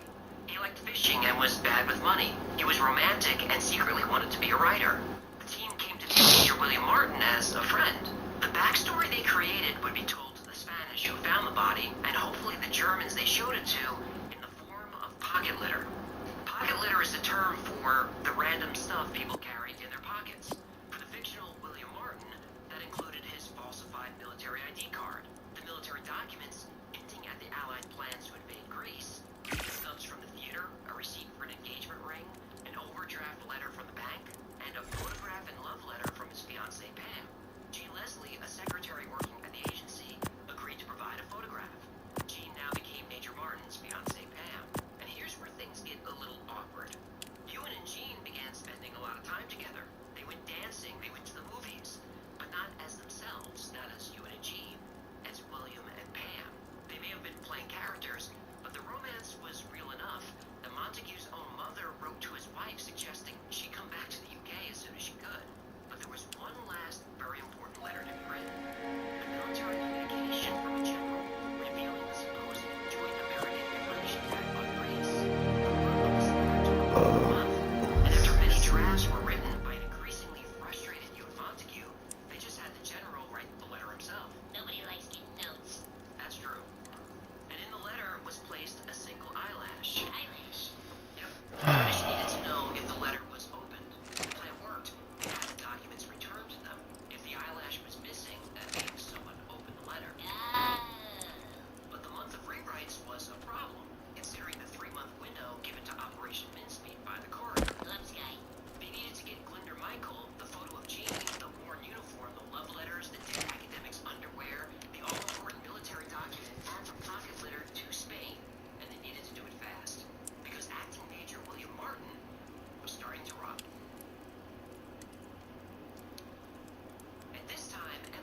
All these people coming in and not even a follow.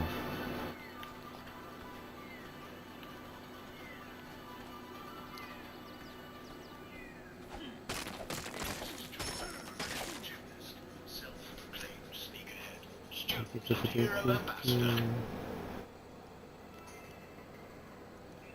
At around 9:30 on the morning of April 30th, 1943, the body of Royal Marine Acting Major William Martin was discovered by a fisherman in Huelva, Spain. This was chosen as the drop-off site because of one specific Huelva resident, Adolf Klaus. That's the most German name I ever heard. Klaus was a notorious German spy who was the key to making sure the falsified documents were seen by the Germans. The fisherman who found the body notified the Spanish authorities, who informed the British consulate in Spain. And now began a delicate diplomatic dance. After enough time had passed for news of Major William Martin's death to travel through official British channels, the British needed to start requesting Martin's briefcase. And by pushing for the return of the briefcase, it would alert the Spanish and hopefully the Germans that there was something juicy inside. But they couldn't push too hard, where the Spanish might return the briefcase before the Germans could get a peek. But they did eventually need to get the documents back if this thing was going to work. Because look, if the Germans believed that the British believed that their documents had been lost and the Germans had possibly gained possession of them, they would likely cancel the planned Greek attack. No reason to attack if the Germans know it's coming, and that couldn't be allowed to happen. The Germans had to read the letter and have it returned unopened. So, a delicate dance. Less delicate was the matter of the autopsy. Glinda Michael had, of course, not died by drowning or blunt trauma or shock or exposure. He ate rat poison. A detailed autopsy would almost certainly have revealed that something was off. But by this time, the stench of the body was so foul that the British vice consul, who was aware of Operation Mincemeat, was able to cut the autopsy short. He told the staff in the coroner's office, "It's hot, this place stinks. Let's go grab lunch instead, I'm buying." And that was the end of the autopsy. A few days later, a funeral was held for Major William Martin. He was buried in Spain with full military honors. Among the crowd of mourners was the German spy, Adolf Klaus. Adolf knew about Major William Martin's arrival in Spain and was already working on obtaining a copy of the documents. It took a week and a half, but the documents did make their way into the hands of the Germans before finally being returned. No eyelash? No eyelash. To get the letter out of the envelope, the Germans inserted a thin wire and actually wound the letter into a tight scroll. The scroll was carefully pulled from a small fold in the envelope. It was dried, copied, twisted around the wire again, and put back in the envelope without breaking the wax seal. It was then soaked in seawater and returned. Even if the eyelash was there, the British would have known the letter was red, because when they dried it out, it curled up like a potato chip. And then the information from the falsified documents made it all the way to Hitler. On July 9th, 1943, the joint American and British invasion of Sicily, codenamed Operation Husky, began. The Allies were met with stormy weather, but little German resistance. The enemy was too busy planning for the invasion of Greece. Hitler had bought the Operation Mincemeat deception completely. The British had expected 10,000 killed or wounded in the first week of fighting, but only suffered 1,400 losses. The Navy expected 300 ships would be sunk in the action, but they lost only 12. The predicted 90-day campaign was over in 38 days. Operation Mincemeat is now considered one of the greatest episodes of wartime deception in history, and is broadly credited with one of the turning points of World War II. But this successful operation had a dark side effect. It ushered in a new era of espionage. It opened a Pandora's box of intelligence operations focused on deception. But the targets of the deception were no longer military. The targets were now civilians. In 1942, the United States military created the OSS, the Office of Strategic Services. This was an intelligence agency modeled after Britain's MI6. After the war, the OSS was dissolved. But in 1947, a new intelligence agency was created, the CIA. Technically, the CIA is a civilian agency, tasked with gathering, processing, and analyzing national security information from around the world. But CIA operations are much more creative and devious than simple intelligence gathering. In 1953, the CIA helped overthrow Iran's government via Operation Ajax. In 1954, Operation PB Success overthrew the president of Guatemala, a democratically elected president. Syria, Indonesia, Nicaragua, Haiti, Uruguay, Panama. In these countries and many others, the CIA attempted coups, attempted to remove elected leaders, and in some cases, assassinate those leaders. The 1962 Cuban Missile Crisis is taught in every American school. It's a story about Soviet aggression and the bravery of President JFK. What's not taught is that years leading up to the crisis, the CIA established a base of operations in Miami. The only place that had more CIA officers in the world was headquarters in Langley. These men belong to a terrorist organization responsible for bombing, kidnappings, and assassination. They are Cuban exiles waging a terrorist war against Fidel Castro, and their base of operations is an American city. From the Miami base, Operation JM Wave was launched. Cuban exiles were recruited and trained by the CIA to operate as agents. Those agents then spent years engaging in an extensive campaign of terrorism on economic and civilian targets. A lot of civilians were killed, and this was a major factor in the Soviet decision to place missiles on Cuba. These terrorist attacks continued for years. In 1976, Cubana Flight 455 was destroyed by a bomb, killing all 73 people aboard. The CIA was immediately suspected, but naturally they denied it. But in 2007, independent research connected the bombing to a CIA asset. During the Vietnam War, the CIA spun up the Phoenix program.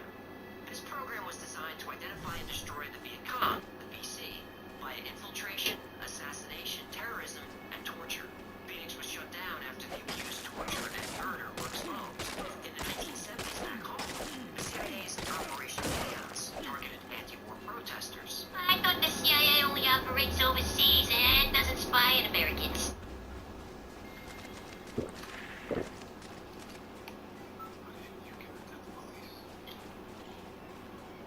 I needed to stand up for myself.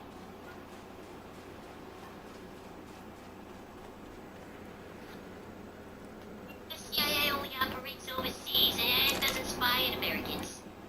Yeah, I realized how stupid I sounded when I said it.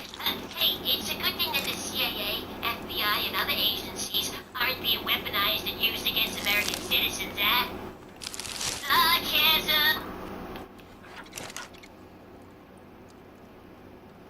Operation Condor ran for over 20 years and was a program of terrorism, assassination, and overthrow attempts of every socialist leader in South America. There's compelling evidence to show that for over 30 years, the CIA helped organize, train, and fund death squads in El Salvador.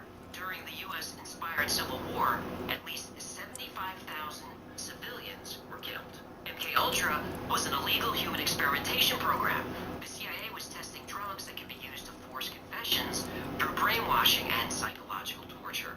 The program ran for 20 years before being exposed. Through the 80s and 90s, the CIA was the biggest illegal drug trafficking and money laundering operation in the world, though this is only alleged. Operation Mincemeat is hailed as a great success, a major turning point in World War II that led to the Allied victory and probably saved millions of lives. I believe that's true. Out of the ashes of the war, multiply the success of Clueless emerged the CIA. Now, the CIA and its defenders will say that yes, mistakes were made, but the ultimate goal of the agency is to protect American lives and America's interests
he's up in a hotel room with someone else from MK, and he falls out the window.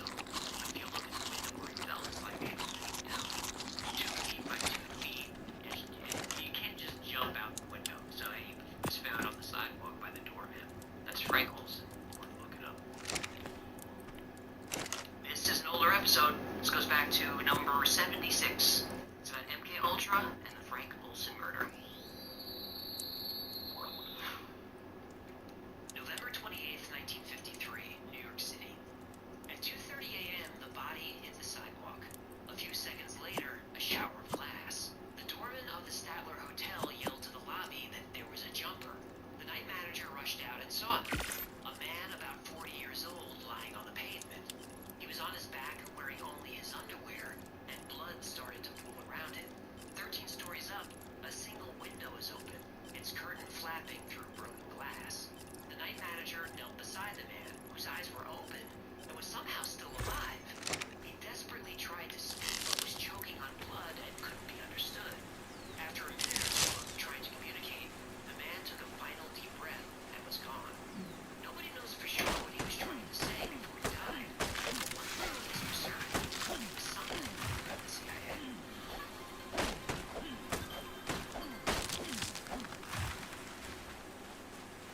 10 was registered to Robert Lashbrook and Frank Olson.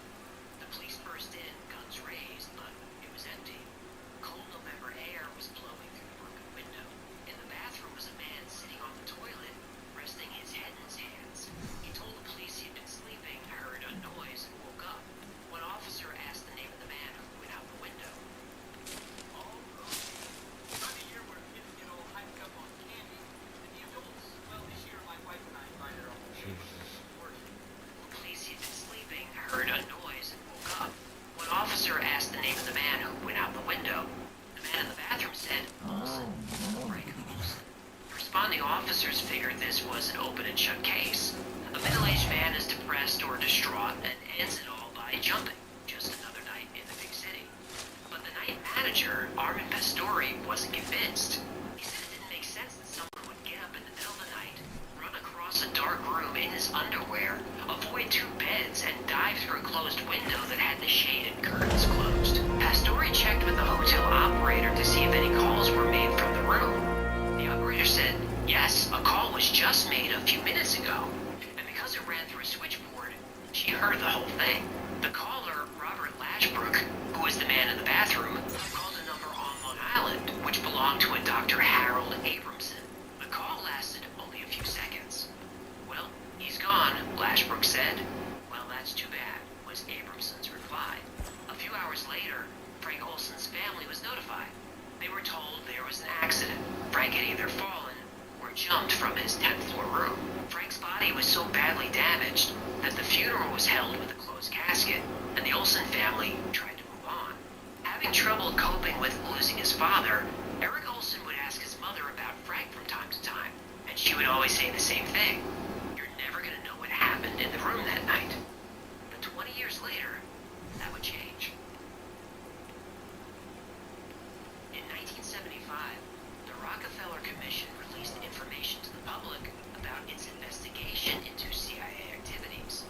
The report mentioned a civilian scientist working for the Department of the Navy. He was given LSD without his knowledge as part of a CIA experiment.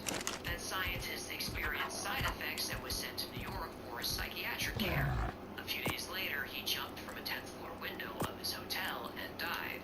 This report was in the New York Times and Washington Post and made its way to the Olson family. The government confirmed the scientist was Frank Olson, and just 10 days later,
words, he created biological weapons of mass destruction. Now, this time in history, the CIA was part of the Army.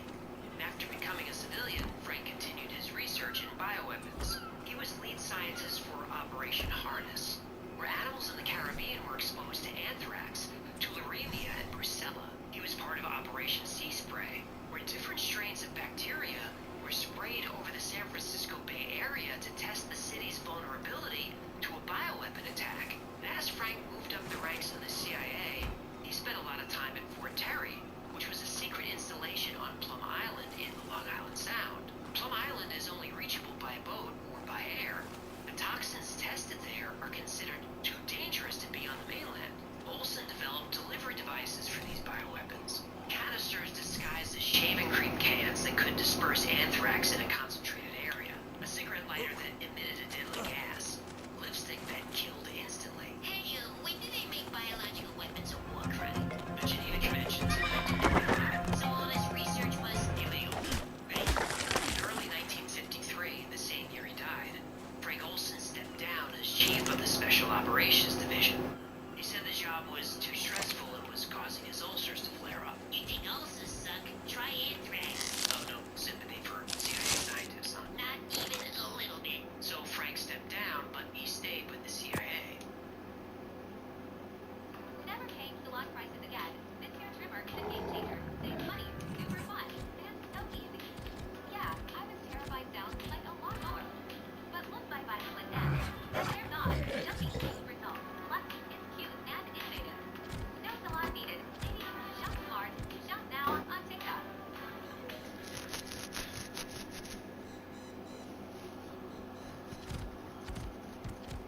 When you've got smoke-free satisfaction, you've got the freedom to do things your way.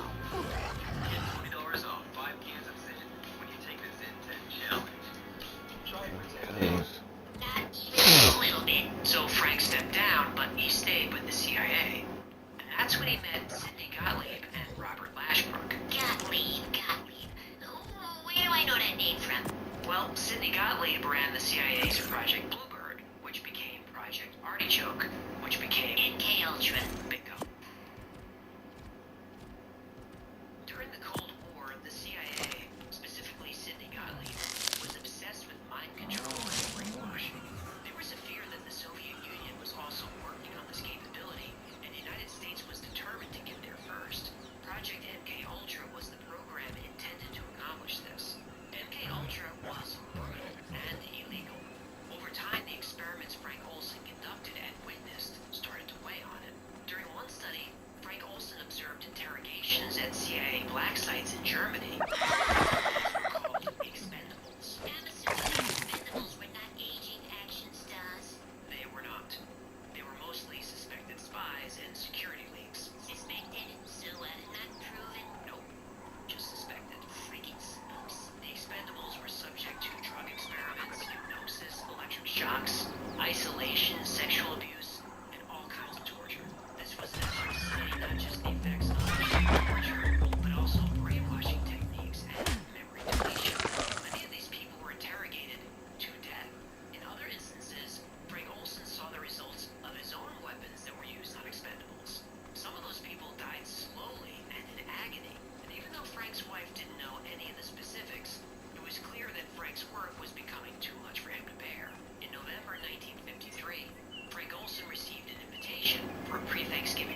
Abramson. Yeah, this is the guy he called after the jump, right? Yep. Dr. Abramson was actually an allergist that worked for the CIA. He pretended to be a psychiatrist, but Frank didn't know this. After a couple of sessions, Dr. Abramson convinced Frank to check himself into a hospital so he could recover from stress and exhaustion. Frank was actually fine with this. He was looking forward to the time off and was already picking out what books to bring with him. And that night, he and Lashbrook signed into the Statler Hotel, room 1018A. Frank had a nice conversation with his wife. She remembered him sounding more peaceful than he'd been in a long time. He watched a little TV and went to bed. At 2:30 a.m., he was dead on the street below the window. Over the next 12 hours, a cleanup and a cover-up by the CIA ensued. The police investigation was quickly closed. Frank Olson's family was told he died from jumping or falling out a window. About 20 years later, more details about MKUltra emerged, and the Olson family received a settlement. And almost 20 years after that, the case would take another turn. Frank Olson's wife Alice passed away in 1993. Their children decided to have Frank's body exhumed and reburied next to his wife. But Frank's children had an additional plan. They had James Starr, a medical examiner professor, conduct a second autopsy. Starr said there were no cuts on Frank's body, and no shards of glass, which would have been expected by jumping through a window. And even though Frank landed on his back, his skull above his left eye had a blunt force trauma injury. He had another serious wound on his chest. Starr said of his findings, I think Frank Olson was intentionally, deliberately, with malice aforethought, drawn out of the window. Frank's sons sued the CIA again, but because of the agreement they signed in 1975, the judge had to dismiss the case. But the judge did say, even though the case couldn't proceed as a matter of law, the allegations made by the family against the CIA, though they sounded far-fetched, appeared to be the truth. Since the lawsuit couldn't proceed, Frank Olson's sons went to the press. They flat out said the CIA murdered their father and covered it up. They also produced interesting documents. In 1954, just a few months after Frank Olson's death, the CIA executed a document with the Department of Justice that gave the CIA authority to grant CIA employees immunity from any crime, including murder. A license to kill. Exactly. And there's a handbook released in 1953, the year of Frank's death.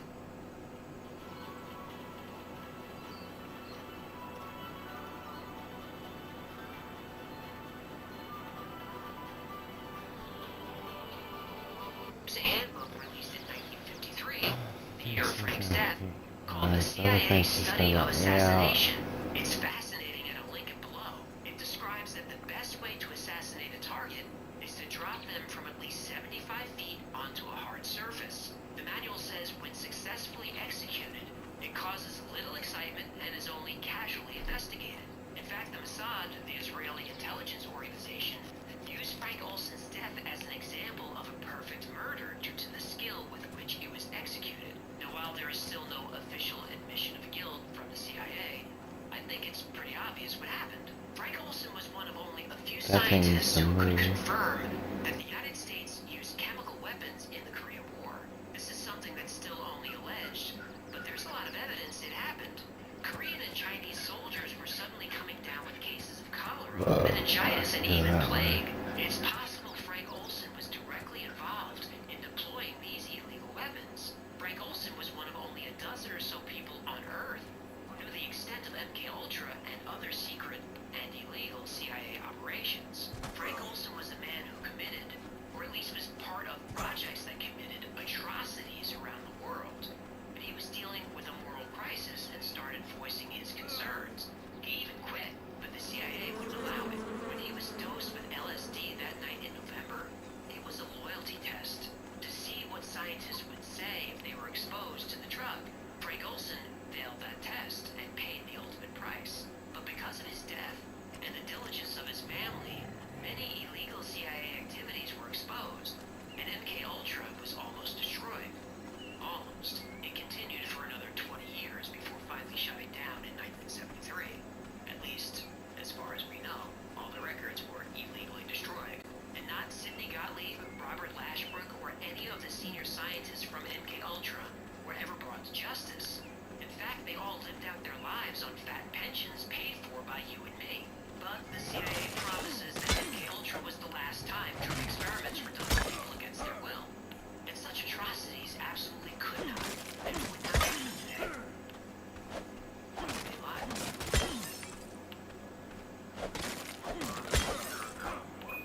over to set up or improve the bioweapons program for the U.S. Wakey, wakey. But whenever I get into Operation Paperclip, I always hammer home. These are Nazis. Werner von Braun is not a hero. He's a hero, but he's not a hero. A lot of these guys, this is all evil news. And most of the Operation Paperclip is just bringing over intelligence assets. They don't like talking about that. It's the 1,200 scientists that we learned about. It's not the 6,000 intelligence agents that just lived here into the 70s and 80s. Now, keep in mind that bioweapons were made illegal under the 1925 Geneva Protocol. So the U.S. is bringing over a war criminal to help with a program that is, by definition, a war crime. Anyway, Dr. Traub helped set up the infamous Plum Island facility in New York. Near where I grew up, I saw this thing all the time. Now, the goal there was to weaponize biting insects like ticks. And if we learned anything from Jurassic Park, when you mess with nature, nature fights back. In July 2008, the carcass of an animal washed up on the beach at Montauk Point, Long Island. Local beachcombers are used to seeing dead animals, seagulls, fish, crabs, even the occasional whale, but they had never seen anything like this. Animal experts were brought in to identify it. They were stumped. It looked like part dog, part reptile, and part rodent, with the beak of a bird. This animal, whatever it was, became known as the Montauk Monster. But where did the monster come from? There could be only one answer: Plum Island. Plum Island is just a few miles from where the monster was found. The locals heard rumors that this was a top-secret government facility that created bioweapons, engineered animal hybrids, and maybe even experimented on people. Sounds like a wild theory. But then another animal washed up on the beach. Again, it couldn't be identified. And then another animal. And then two more. In 2010, the rumors about Plum Island seemed to be true when something else was found on the beach. This time it wasn't a strange animal. It was a body. A human body. Well, almost human.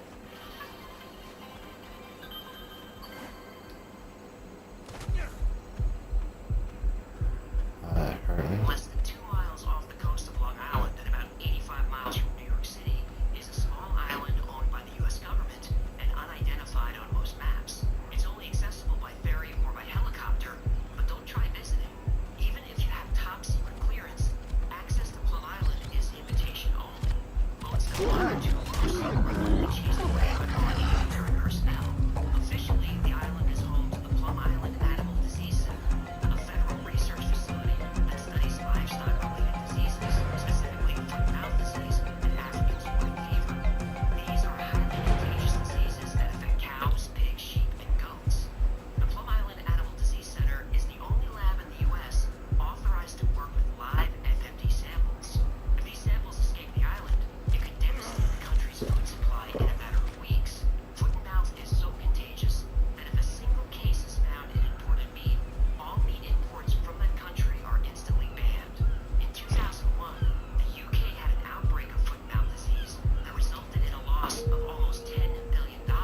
the F train at West 4th Street, huh?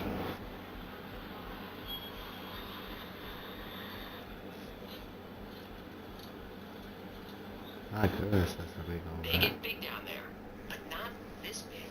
Plus, rats had 4 toes on their back feet. Again, this thing had 5. Then another unrecognizable animal appeared. Then another, and another.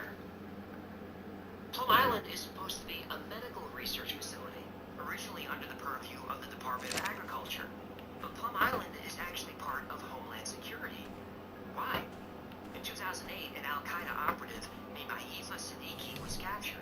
She was in possession of handwritten notes with possible sites for a mass casualty attack in the United States. One of the sites listed was Plum Island. Again, why? Well, Plum Island research wasn't always about curing diseases. When it opened, Plum Island was about creating them. In 1962, Plum Island was used to research anti-animal biological warfare.